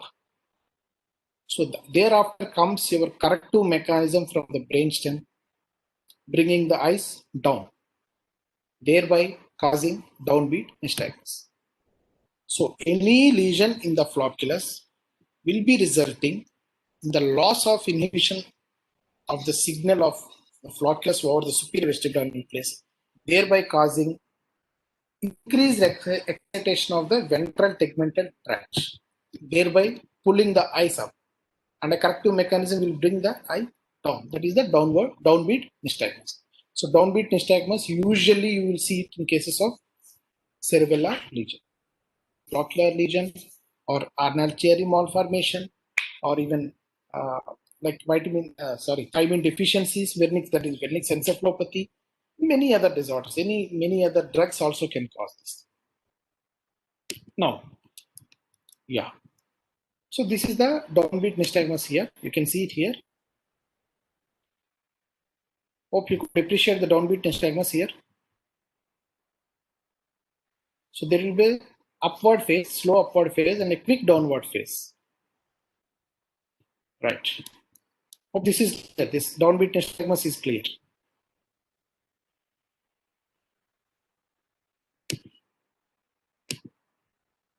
So the second case, this case is the Arnold-Chiari malformation. There also you can appreciate the downbeat nystagmus. And yeah, in this case, there is downbeat nystagmus without any fixation.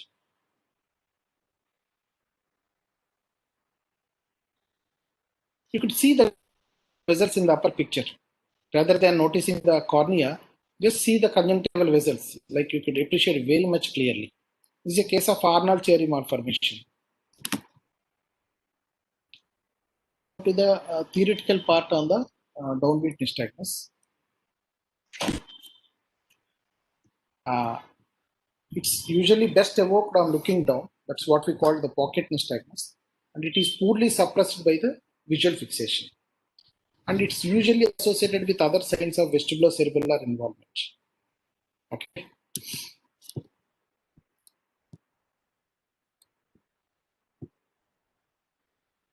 Next, let's come to the upbeat nystagmus. Again, we'll go to the pathology first. See, the upbeat nystagmus, what happens?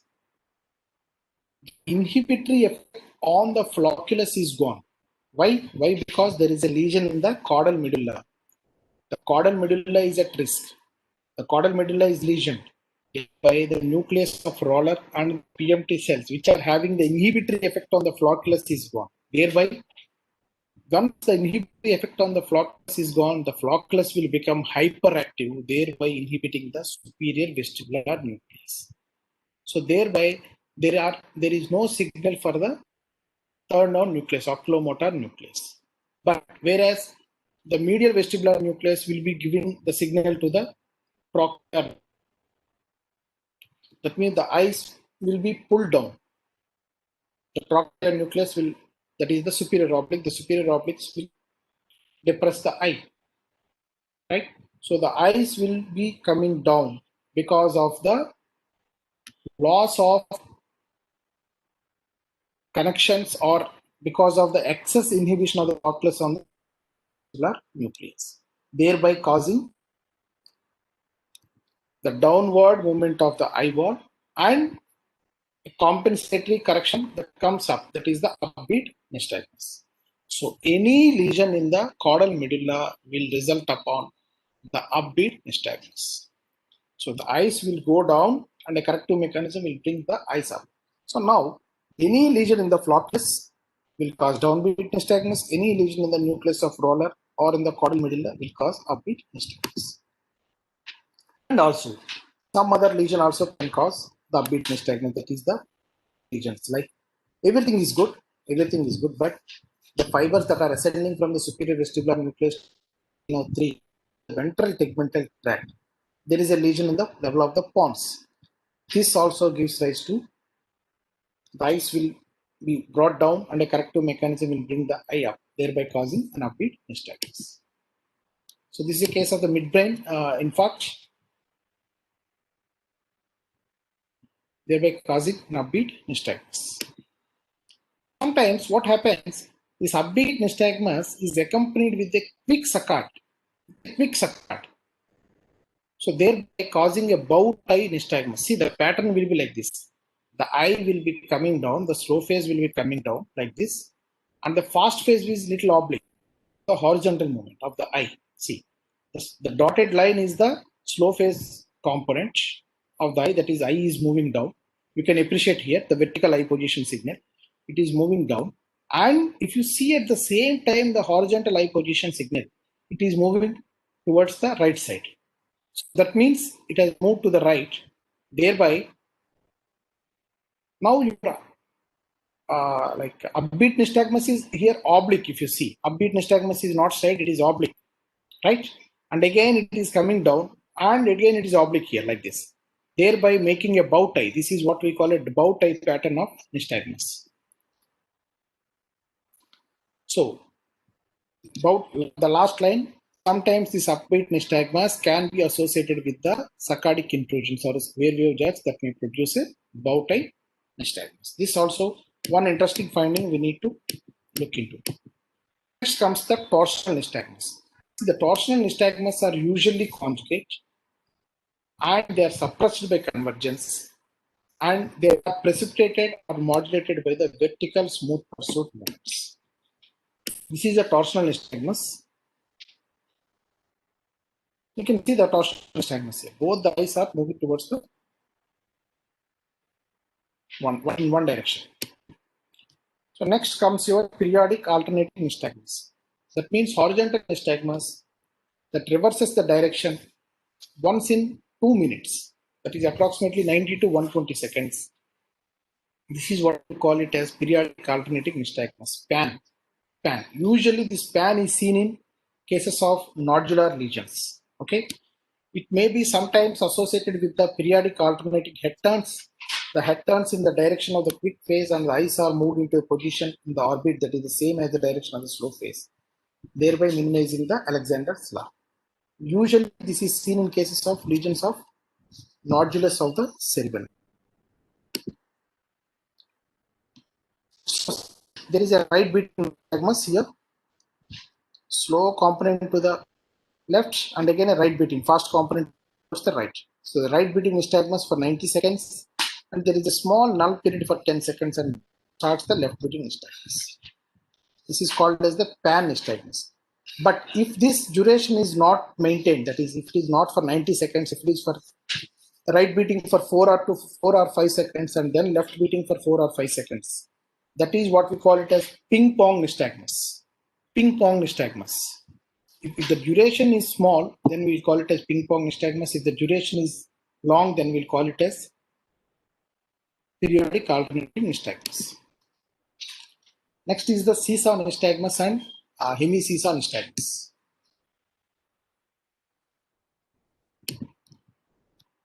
Seesaw nystagmus and hemi-seesaw nystagmus. See, one eye will be elevating, the other eye will be depressing. The one eye will be elevating, the other eye will be depressing. The elevated eye usually intorts, the depressed eye usually, what it happens? It happens like this. This is the seesaw that we used to play during childhood. That is the seesaw nystagmus. The one eye elevates and intorts, the one other eye depresses and extorts. Okay. If you see the wave pattern, if the wave, we call it as seesaw nystagmus, and if the wave pattern is jerky pattern, we'll call it as hemi-seesaw nystagmus. Okay.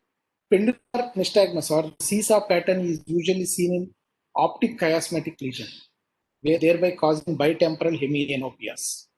Whereas hemi-seesaw pattern, you can see it in vestibular imbalance. Vestibular disorders also you can see hemi-seesaw pattern. So sometimes what happens, if you see the graph in peripheral vestibular pathologies, you will be like a little bit confused whether this eye is going up at the same time this eye is going a little bit down, and few people get confused with the skewed also. Don't get confused. So this is a hemi-seesaw nystagmus. This can happen in peripheral vestibular pathologies. See this graph. This right eye is going up, the left eye is coming down.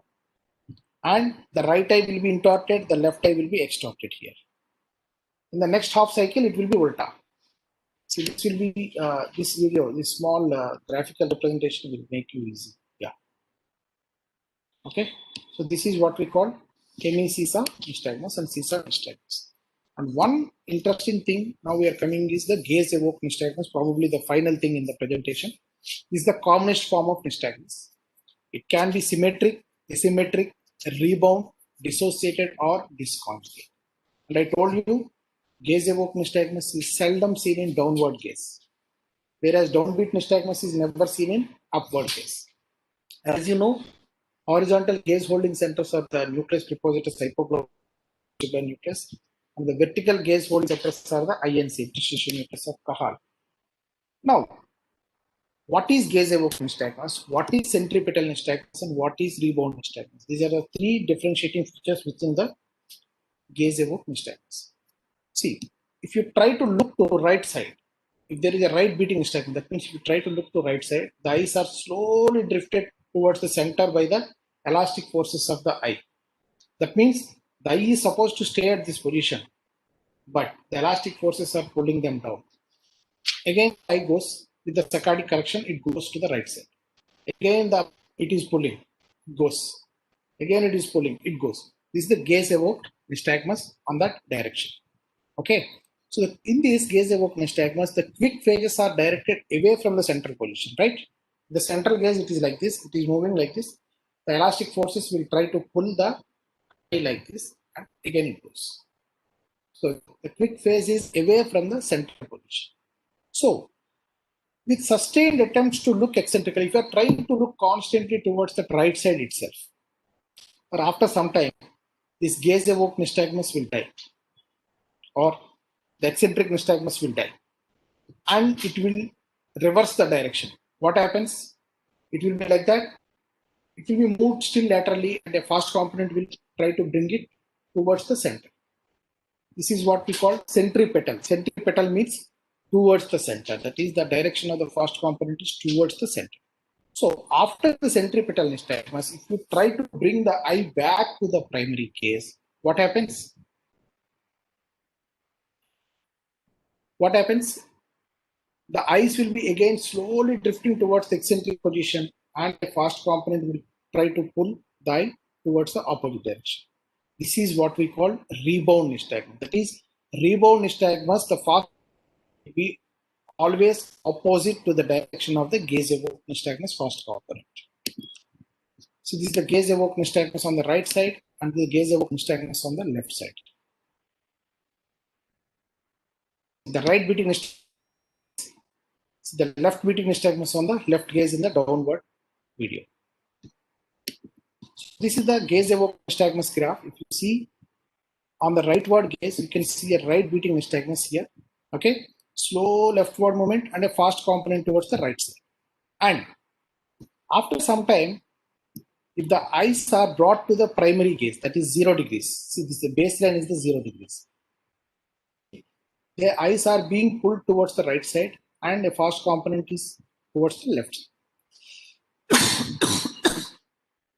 Excuse me. And the left beating nystagmus will be there. That means the rebound nystagmus will be opposite in direction. Again, you see, when the eyes are towards the leftward gaze, there is a left beating nystagmus here. And when the eyes are brought to the primary gaze, then you can appreciate a right beating nystagmus. This is the rebound nystagmus. Why I am stressing this much on rebound nystagmus is, if at all, if you want locate topographically one nystagmus to one area in the brain, this is the rebound nystagmus. The rebound nystagmus is so classical of the cerebellar pathologies. Rebound nystagmus so classical of the cerebellar pathologies. Now you see here, both the pictures are courtesies of Professor Timothy Hayne. So here in the leftward, so you can see the gaze-evoked nystagmus, and this is the rebound nystagmus. The rightward picture, the rightward video, please see here in the left gaze, there is a left gaze-evoked nystagmus, and when the eye is being brought to the center, you will see a right beating nystagmus. See the right beating nystagmus. So this is what we call rebound nystagmus. This is so much classical of cerebellar pathologies. So how do you differentiate between the endpoint nystagmus or eccentric nystagmus from the pathological gaze-evoked nystagmus? See, this endpoint nystagmus will be of low amplitude and frequency, and it will be unsustained. After a few seconds, it will be dying. But whereas pathological gaze-evoked nystagmus will not die. And for endpoint nystagmus, there will not be any rebound nystagmus, but pathological gaze-evoked nystagmus will be having rebound nystagmus. So the gaze-evoked nystagmus can be symmetrical or asymmetrical. In the earlier slide also I told you, right?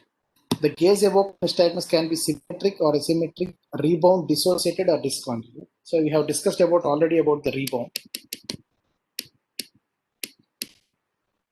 Now, regarding the symmetric gaze-evoked nystagmus, it has a limited localizing value. What happens, if you take excessive amount of alcohol, it can have gaze-evoked nystagmus. Is the most common side effect of sedatives, alcohol, anticonvulsants, antidepressants, and diazepam. So nystagmus initially appears. Suppose, what is symmetric gaze-evoked nystagmus means? Like if I try to look to rightward extreme gaze to right, that is more than around 40 degrees to right, then you will be having the right beat nystagmus, right? If I am highly intoxicated with alcohol, what happens? The gaze-evoked nystagmus starts from 20 degrees itself. It does not require 40 degrees of eccentric gaze. It can arise right at 20 degrees itself. At 20 degrees itself, gaze-evoked nystagmus to the right can happen. So nystagmus initially appears at extremely horizontal gaze and moves towards the mid position with high drug levels. So rough relation exists between the nystagmus amplitude and blood drug level. Okay. This is also seen in cases of lesions of the cerebellum and projections of the brainstem. And this gaze-evoked nystagmus, the symmetric gaze-evoked nystagmus, is usually used by the California police to assess the alcohol intoxication. Even though there are flaws in this method, but this is the concept of testing. So once you move the eye just for 20 degrees or 25 degrees to one side, either right side or left side, if there is a gaze-evoked nystagmus, that means you are influenced with alcohol. Only if the person is having the gaze-evoked nystagmus only in the extreme gaze, that is around 40 degrees, 45 degrees, extreme gaze, lateral gaze, then the alcohol content is high. So this is how they test it in the field, apart from the flow. Next is the asymmetric gaze-evoked nystagmus. This asymmetric gaze-evoked nystagmus means it is a jerk nystagmus. You can see here the best example for asymmetric gaze-evoked nystagmus is the Bruns nystagmus. So this is again courtesy of Professor Timothy Hale. See, this patient is having gaze-evoked nystagmus left beating, the left beating nystagmus. The eyes are slowly drifted towards the right side and then a fast component towards the left side. Now, see in the slow motion the left beating nystagmus. Eyes are slowly shifted to the right and then a fast component to the right. Okay. Now, if the same patient looks to the opposite side,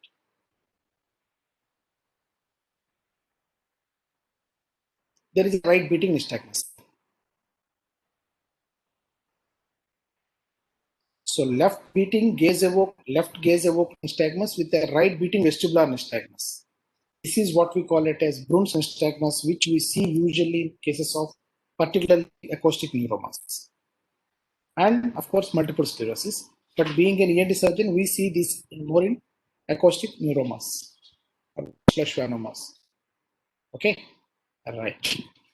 So next is the dissociated or the disconjugate gaze-evoked nystagmus, which we see it in the internuclear ophthalmoplegia. Right? That means if there is a left MLF lesion, the right eye will be abducting and the left eye will be. That is what we call dissociated or disconjugate gaze-evoked nystagmus. This is a dissociated nystagmus in fourth ventricular cyst.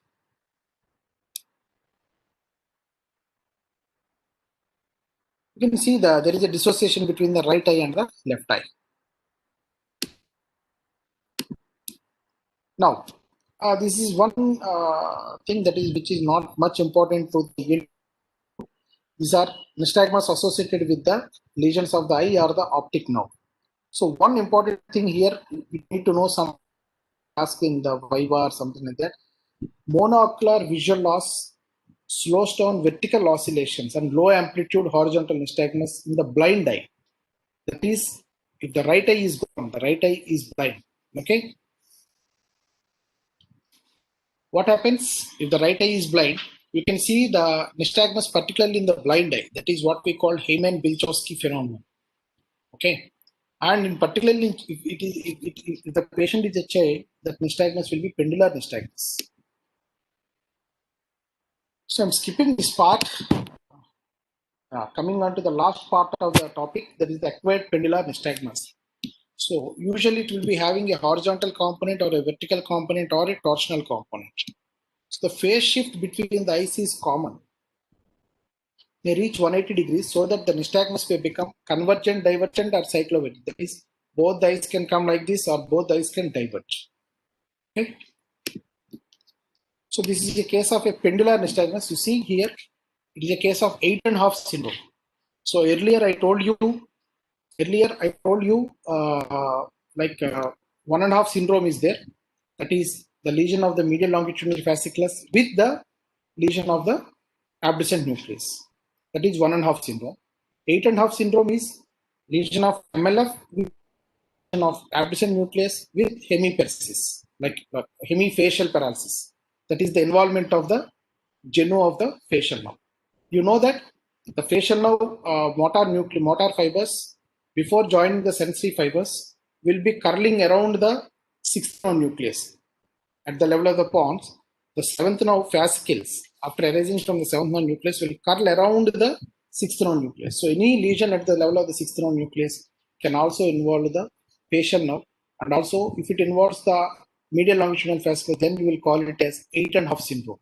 Okay. If this also involves the like cochlear nucleus, then you will call it as 16.5 syndrome. And if it also involves the opposite cochlear nucleus through the commissural fibers, then you will call it as 24.5 syndrome. So you have so many syndromes: 1.5 syndrome, 8.5 syndrome, 16.5 syndrome, 24.5 syndrome. What are the clinical features of acquired pendular nystagmus? You know that acquired pendular nystagmus, you can see it either with the multiple sclerosis or with oculopalatal tremor or with Whipple's disease. There are 3 differentiating features. In multiple sclerosis, the frequency will be 2 to 8 Hertz. The frequency will be 2 to 8 Hertz, and generally greater amplitude in the eye with poor vision. Suppose if the right eye is having a poorer vision, the nystagmus can be seen more in right eye. And internuclear ophthalmoplegia is usually commonly associated here. And if it is a case of oculopalatal tremor, the frequency will be 1 to 3 Hz, typically of 2 Hz. Please notice here, in case of multiple sclerosis or any demyelinating disorder, the frequency will be 2 to 8 Hz. And if it is a case of oculopalatal tremor, the frequency will be around 2 Hz. So in oculopalatal tremor, what happens? The lesion is in the central tegmental tract. Earlier, I have shown you one picture. Inferior olivary nucleus will communicate with the dentate nucleus. From the dentate nucleus, it goes to the red nucleus. And from the red nucleus, the fibers descend down again to the inferior olivary nucleus. This triangle, that is from the inferior to the dentate nucleus, from the dentate nucleus to the red nucleus, and from the red nucleus to the inferior olivary nucleus. These 3 sides of the triangle will form the Gullian-Mollaret triangle. This is called as the Gullian-Mollaret triangle. If there is a lesion of the fibers coming through the red nucleus to the inferior olivary nucleus, which we call it as a central tegmental tract. If there is a central tegmental tract lesion, there is no inhibitory effect of the fibers of dentate nucleus on the inferior olivary nucleus, thereby causing hypertrophic degeneration of the inferior olivary nucleus. So then this inferior olivary nucleus, the electrical the neurotransmission will be replaced with the electrocoupling. And this inferior olivary nucleus there acts as an oscillator, thereby giving continuously, thereby giving one eye movement and one palatal movement. eye movement and palatal movement. That's what we call it as oculopalatal tremor. This is seen in cases of lesions of the central tegmental tract causing hypertrophic degeneration of the inferior olivary nucleus. Next is the acquired pendular nystagmus we see in the Whipple's disease. So this is the frequency will be around 1 Hz, and usually there will be supranuclear vertical palsy. That is, like vertical gaze palsy will be there, which will be usually seen in progressive supranuclear palsy, PSP, or Steele-Richardson syndrome. Okay, it's almost similar to that. The features will be like that, and these patients will be also associated with oculomasticatory myarrhythmia, that is oscillatory movements of the jaw, face, and limbs will be there in case of Whipple's disease. So this you can treat it with prolonged antibiotic treatment. Prolonged antibiotic treatment you can give it for such cases. So the oculopalatal tremor, this is the picture I have been taken. This is the inferior nucleus. This goes to the dentate, that is the, this goes to the cerebellar cortex, from there to the deep cerebellar nucleus, particularly the dentate nucleus here. So one component is the inferior olivary nucleus, the other component is the dentate nucleus, the other component is the red nucleus here. So these three parts form the three sides of the triangle. This is called as the Gulian-Mollaret triangle. And any lesion in the central tegmental tract can cause the hypertrophic degeneration of the inferior olivary nucleus. Thereby, the gap junctions between the dendrites are being replaced with electrocoupling rather than neurotransmission. Like chemical neurotransmission is being replaced with the electroneurocoupling. So this, I have one case of acquired vertical pendular nystagmus. Actually, this is the paper got a prize in the Pulitzer Society. This has been accepted for the publication directly. This is a case of Meniere's disease with acquired vertical pendular nystagmus. So this is like before vestibular neurotomy. You can see the pendular nystagmus. You can see the rotating component like this. The eyes are moving. You can appreciate. And the wave pattern here. And for this patient, I have done a vestibular neurotomy. Because the Meniere's disease, I have done vestibular neurotomy. Honestly, before surgery, we did not expect the pendular nystagmus to go. So after performing vestibular neurotomy, the pendular nystagmus has been gone. There is a clear-cut video evidence of this case, and this is a proof that the Gulian-Mollaret triangle exists. There is no clinical proof till date, except in experimental animals. In frogs, they have demonstrated this Gulian-Mollaret triangle, but in human beings, probably this is one case where we have classically demonstrated the Gulian-Mollaret triangle. Okay.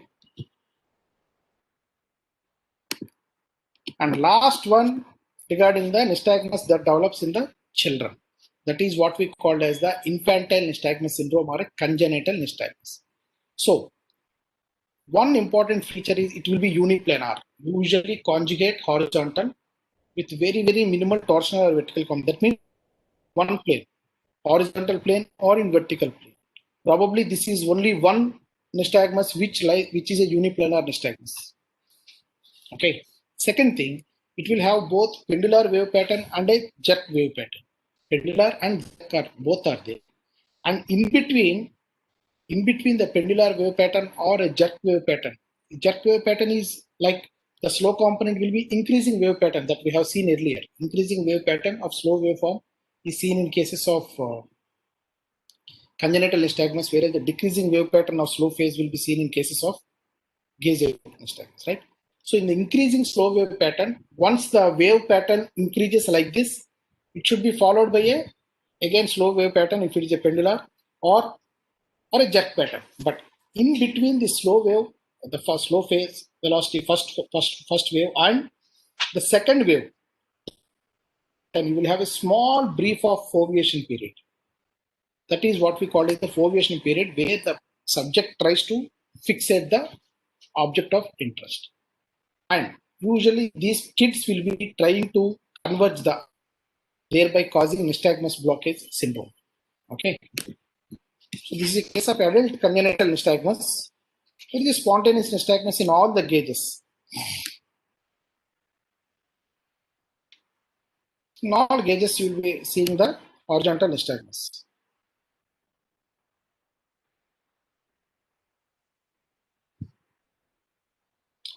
Right. So this is a case of congenital nystagmus. This will be uniplanar, and as I have told you earlier, on shifting the gaze, there will be reversal of the direction of the nystagmus here. So we are writing a paper on revisiting congenital nystagmus, myself along with Dr. Aishwarya and Dr. Srinivas sir. We are writing a paper on this congenital nystagmus, very detailed and elaborate congenital nystagmus, which is going to be like a reference paper in the future. And in congenital nystagmus, there will be, I told you earlier also, there will be reversed optokentic nystagmus will be there. And the pursuit signal is also inverted. So inverted pursuit optokentic nystagmus can be seen in congenital nystagmus. So this is a congenital nystagmus. This is a congenital nystagmus. So you can see a brief, small horizontal component while the pendular component, second component is starting. That is the foveation period here. Okay. So these are, see the foveation period here. I have we have this picture here. And coming on to the latent nystagmus or the FMNS. If you try to close one eye, you will be having, you can elicit the nystagmus in the opposite side. That is called the latent nystagmus.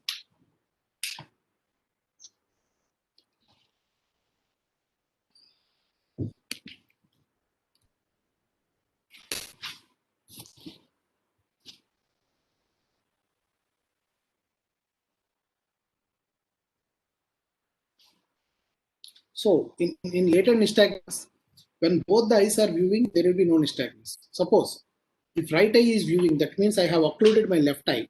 Okay, there will be right beating nystagmus in both eyes. This, if you have goggles, VNG goggles, and if you can occlude only one eye, usually these visors with the VNG goggles will come with a common visor that is closing both the eyes. But if you have a single, if someone of you are using Cyclops VNG system, earlier they used to give one visor, two half visors to come, right half and left half. Now they have replaced with single one. But latent nystagmus can be registered with the half visor. If you close the left eye, you can see a right beating nystagmus in both eyes. And if you occlude the right eye and the left eye is, you see a left beating nystagmus. This is the classical feature of the latent nystagmus. You can this is the graphical picture here.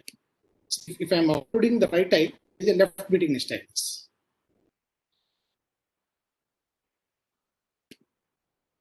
The last one is the spasmus nutans, which is of a congenital variant.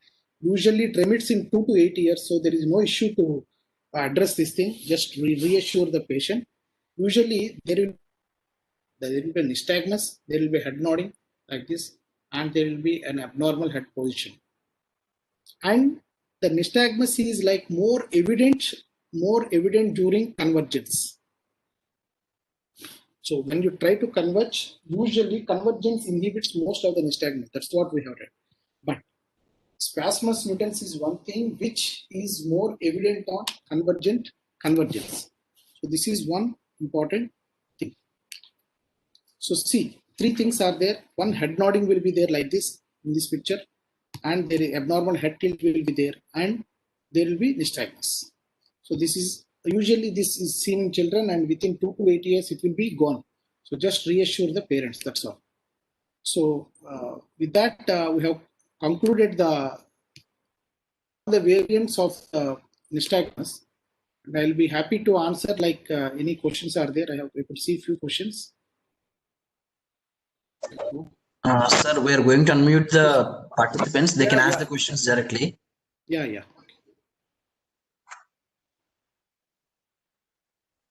People can ask the questions now.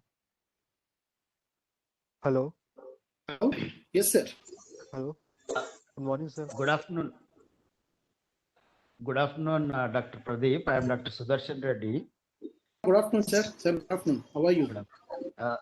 Thank you. Fine. Excellent presentation, and it is exhaustive also. Sir, I'm no, sir. No, this is almost all half of the talk I have repeated from my earlier talk. For those people who have not joined for the last talk, half of the thing will be reviewed only today, like half only the main content. Yes, sir. Okay. Yes, sir. Yes, sir. Yes, sir. Please go ahead, sir. Like all these Sahasra ENT Foundation webinars, I have been forwarding to my PGs.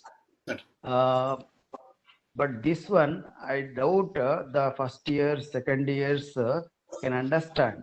So for their benefit, I request you to give a gist. So what is nystagmus? What is the importance of knowing nystagmus by a ENT PG, like first year, second year, or even final years also? Unfortunately, we ENT people, except a few, they are not at all interested in knowing the vertigo and tinnitus. So I know you, Srinivas, and many are trying to make the topic or the subject simple, and you are succeeding also. But for these PGs, because when they join the PG, their seniors will be telling that no, these two topics are very boring, you don't understand anything. Like that they tell. So with this platform, from this platform, if you can explain what is nystagmus, what is the importance of knowing the nystagmus by ENT student, PG student, and what are the important points like nystagmus in this, this is the importance, like a few sentences. Yes. Yeah. Just give so me that 2 they'll minutes. get the gist of it. Gist of it, and they'll be interested to know. Yes, sir. Before I answer this question, I would like to request your like postgraduates who have missed out my earlier presentation of the core concepts, part one. Just I ask them to just go through that thing, because most of the concepts are being most of the concepts are being taught in that. But again, for the sake of answering, just answering here. See, nystagmus is a to and fro movement. That is first part, to and fro movement. Yes. And always initiated by a slow phase. Always initiated by a slow phase, and the continuation can be a slow phase or a saccadic component. If it is initiated by a saccadic component, then you will not call it as nystagmus. That is first thing. To and fro initiated with slow phase. That is one. And slow phase pattern. So sorry for that. If the slow phase, usually the slow wave pattern is because of the pathology. The slow phase abnormalities can arise because of a defect either in the vestibular, in the pursuit system, or in the optokentic system, and sometimes in the saccadic system. Not saccadic system, particularly in the vertical system. So is in the vestibulo-ocular system, or optokinetic system, or a pursuit system. That means you need to know these three basics. What is vestibulo-ocular system, what is saccadic system, what is pursuit system, and what is optokinetic system. I have tried to elaborate vestibulo-ocular system in the earlier presentation, and also in this presentation, also in the first few slides I tried to elaborate. And also optokinetic, I have spent a lot of time today, even today presentation. And the third one is the pursuit system. Pursuit is like independent thing. So what is happening with the nystagmus is, if a person is trying to fix at one point, dies are not being kept stable at that point of interest. Dies are being moved away. It is like usually when I give like small group lectures in Vizag and all, I usually try to tell that if you have small kids and when you are to your relatives' home, I don't know, nowadays kids are now addicted with mobiles, but earlier what used to do, when we go with our parents to our relatives' home, after 15 minutes or after 10 minutes, we used to nag them. We will go like that. So this what happens. So that means like you are unable to fix there. You are being pulled out somewhere. but a corrective mechanism again brings to the fixation point of interest. So this is what it is being happening. Okay, so this deviation of the eyes from the point of interest is brought the pathologies either in the vestibular system or in the pursuit system or in the optokentic system. So you need to individually evaluate whether there is a problem in the vestibular system or in the optokentic system. How will you assess that? That's the next question. And by seeing nystagmus, can you diagnose the disease? Yes, mostly you can diagnose. But unfortunate thing, sorry to say like this, most of us, even though they are a little bit interested in vertigo and nystagmus, most of us are stuck up at the level of BPPV itself. Apart from BPPV, there are a lot of things to be learned. Like second thing, if a patient comes with a nystagmus to your clinic. So for example, if you see this guy came with a to me. This guy came with some other complaint. This guy came with tinnitus to me. If I remember, this guy came with tinnitus to me. This guy is having a nystagmus like this. So I should be able to decide whether this nystagmus is pathological or adapted nystagmus. So then I have done some tests on him, like I tried to check his visual acuity. His visual acuity is perfect. Then I performed a video nystagmography in the next slide. Then we could see a small foveation periods. Small foveation periods are there. Then with these diagnoses, we came to know that this is a case of congenital nystagmus. So then you can reassure the patient and go send him back, because the adult patient already having lot of adaptations because of the congenital nystagmus. If the patient is a child, then to avoid that, you can give him a prisms. In the spectacles, you can fix the prism and then you can give them. That is, and suppose if the patient comes with a downbeat nystagmus, then you need to see that, okay, this is not a peripheral pathology, this belongs to central pathology because of the downbeat nystagmus, and correlating with other clinical signs. Okay, the pathology might be in the case of, might be in the cerebellum. So if you are in a corporate setup, or if you are in a multi-specialty hospital, and if you can call your neurophysician colleague to your place, and then you can discuss about the case. Or if you are practicing singly, you can refer the patient to a neurophysician. So first thing is to know what is yours, what is not yours. That is the most important thing. And basing upon the types of nystagmus, we can try to locate the disease. See, basically the subject, what is the issue with nystagmus is, even now we are being taught to read about the fast component, the diagnose the pathology basing upon the fast component. But unless we try to read about the slow component, because the pathology is in the slow component, read about the pathology, don't read about its complications or a sequence of this pathology. Read about the pathology, then you read about the symptomatology. That's how we have to come. So we have to focus on the slow phase component. The slow phase will give you beautiful things, like so many cases we have diagnosed just based upon slow phase pathology. For that, of course, your naked eye, like you can't diagnose the things. Definitely, I can agree with that. I must have missed so many things, even with video nystagmography recording. So at least in the institutes, earlier installations of these video nystagmography instrument devices is recommended to evoke interest. And one more important thing on this platform, because this is a private platform, I am free to speak. See, what is happening nowadays, or not even nowadays, even earlier also, when I was a postgraduate or when I was a senior resident, all this interest for me in vertigo has been the last 3-4 years, honestly, like with Srinivas Dorsala sir. But what happened earlier, they used to say, even my teachers, my assistant professors, they used to say, what is there in nystagmus? Either what is there in vertigo? Just you will give one beta histine and one senarizine, and now there is a treatment is the same. But I got a question from Dr. Srinivas. Okay, then why are you not applying the same principle with your fever? Why are you not applying the same principle with your fever? If the patient is having a fever, why can't you simply give paracetamol? Why are you investigating him?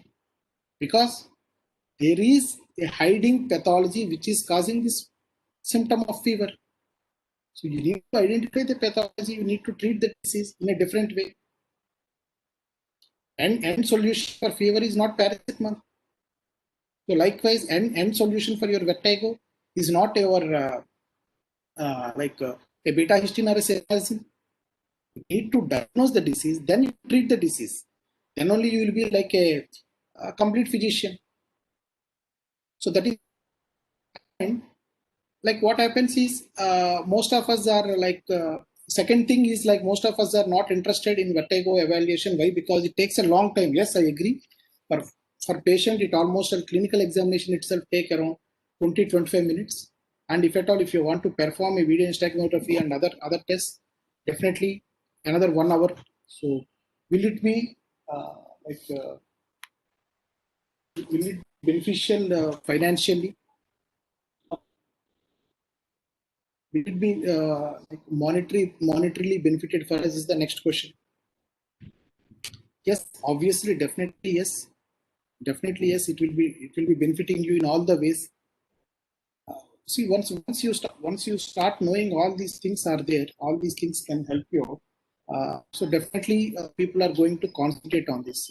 So for this, people like you has to take a forward leap in this, and we have to go forward.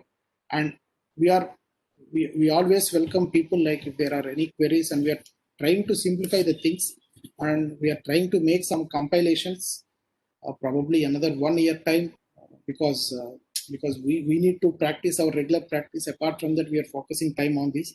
So the compilations will come very soon. Might be we have planned actually for this February or March, but due to COVID and travel restrictions, we could not do the things. Most probably 1 year down the lane. So that's the thing, sir. There are so many things to be discussed regarding the nystagmus, but I'll be very glad to answer if someone needs any answer for this, and they can mail me or they can WhatsApp me.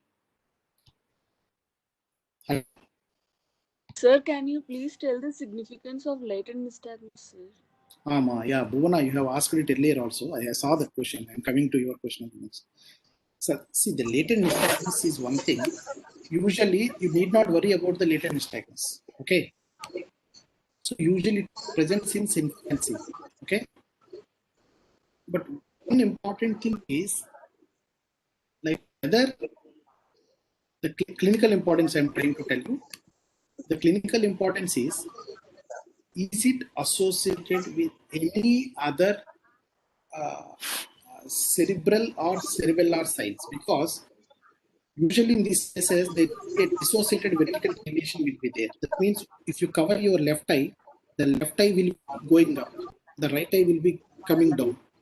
Okay, that means on the left side, your superior rectus is activated, and on the right side, your inferior rectus is being activated. Actually, this is violating the Herring's law. So you need to know the circuit form for the latent nystagmus. Clinically, this is not of much important thing. Usually, the latent, you need to differentiate it from the other acquired form of nystagmus. That is the only one thing. Okay, only one thing that is need to be known or clinical importance is you need to differentiate it from acquired from. Being congenital thing, the patient will be adopted, but you need to see that many other associated pathologies are there or not. That's the only important thing. Okay, anything? Sir, which direction does the patient feel like falling when he is having nystagmus? Pardon? Pardon, I did not get I you. mean, when the patient is having a nystagmus, so patient will be the two things. I mean, the patient will be having things being turned in one direction, and also the patient will be having a tendency to fall in one direction. So, which are the direction? I mean, do they correlate with the slow phase, or what is it? See, that depends upon the pathology. If you're strictly speaking about the peripheral pathology, if you're strictly speaking about the peripheral pathology, they correlate with the slow phase. Yeah, okay. The peripheral pathology, it will be with the slow phase. See, a simple logic to remember, I will tell you one thing. See, mostly assure that it's the horizontal canals, okay, trying to push the eye towards the opposite side. Yeah, this is the basic concept. Okay, I'm simply Yes. trying to simplify this. So suppose if my right-sided horizontal thing is not working properly. Okay, so my left side horizontal canal will try to push the eyes towards the right side. The corrective components will be towards the left side. So there will be left beating nystagmus in the right peripheral vestibular pathology. Right? Up to here it is clear, right? So what happens? Right. The eyes are being pushed towards the right side. Then a saccadic component will bring the eyes towards the left side.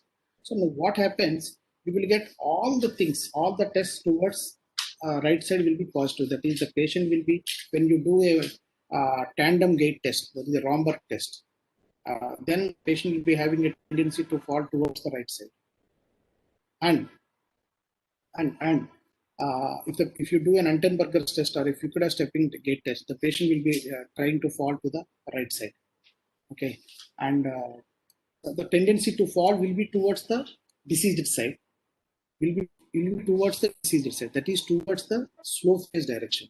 That's what we are insisting, that please concentrate on slow phase wave pattern rather than the fast phase. Earlier teaching was fast phase, might be lack of instrumentation and all, because the fast phase is the only obviously noted down phase in the eyes with the naked human eyes. But now we are having a lot of gadgets so that we can focus more on slow phase wave pattern.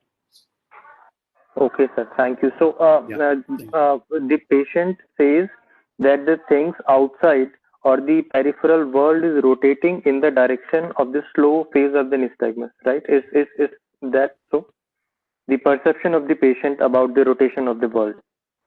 Yeah, perception will be like totally different. Few people can explain, intelligent people can explain, and few people that will get the diagnosis from few patients. Like they will say that the world around me is rotated towards my right side.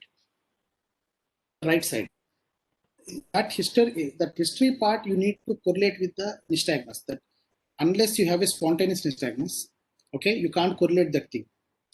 But if you have to elicit the nystagmus by to maneuver or a like what is a positional maneuver, then that can, after that you can have a correlation. Directly you can't explain, but few patients will say, suppose if I sleep on the left side, I'm having more nystagmus.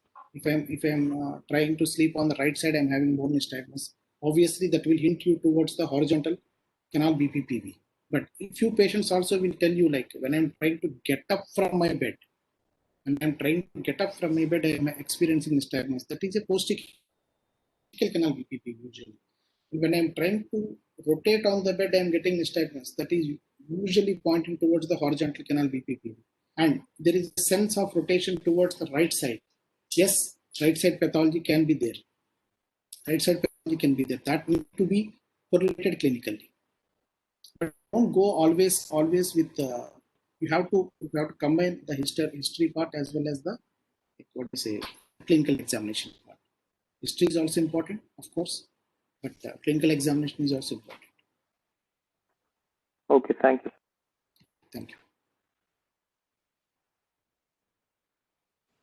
Any more questions? You can ask, sir. Sir. Yeah. Can we call it a day, sir? Like, if there are no questions. Yeah, definitely. Thank you, sir. Yeah, this is like very elaborate, and like many of us people don't know like many things which you have told us. I think this will be very useful for young and budding people. And thank you very much, sir. Like, yeah, thank you. Sir, please tell. Watch 2 or 3 times, like unless for a single reading it will be very difficult. Yeah, Yes, sir. Actually, it is like very informative. So much information, it will not assimilate in our brain sometimes. Yeah. We will upload in our YouTube page, sir. So like many people will get to see repeatedly. Yeah. Okay. Thank you, sir. Thank you very much, sir. Yeah, thank you very much for the opportunity, and thanks all of you for your patient hearing. Yeah, thank you. Thank you, sir. Good day, sir. Good day.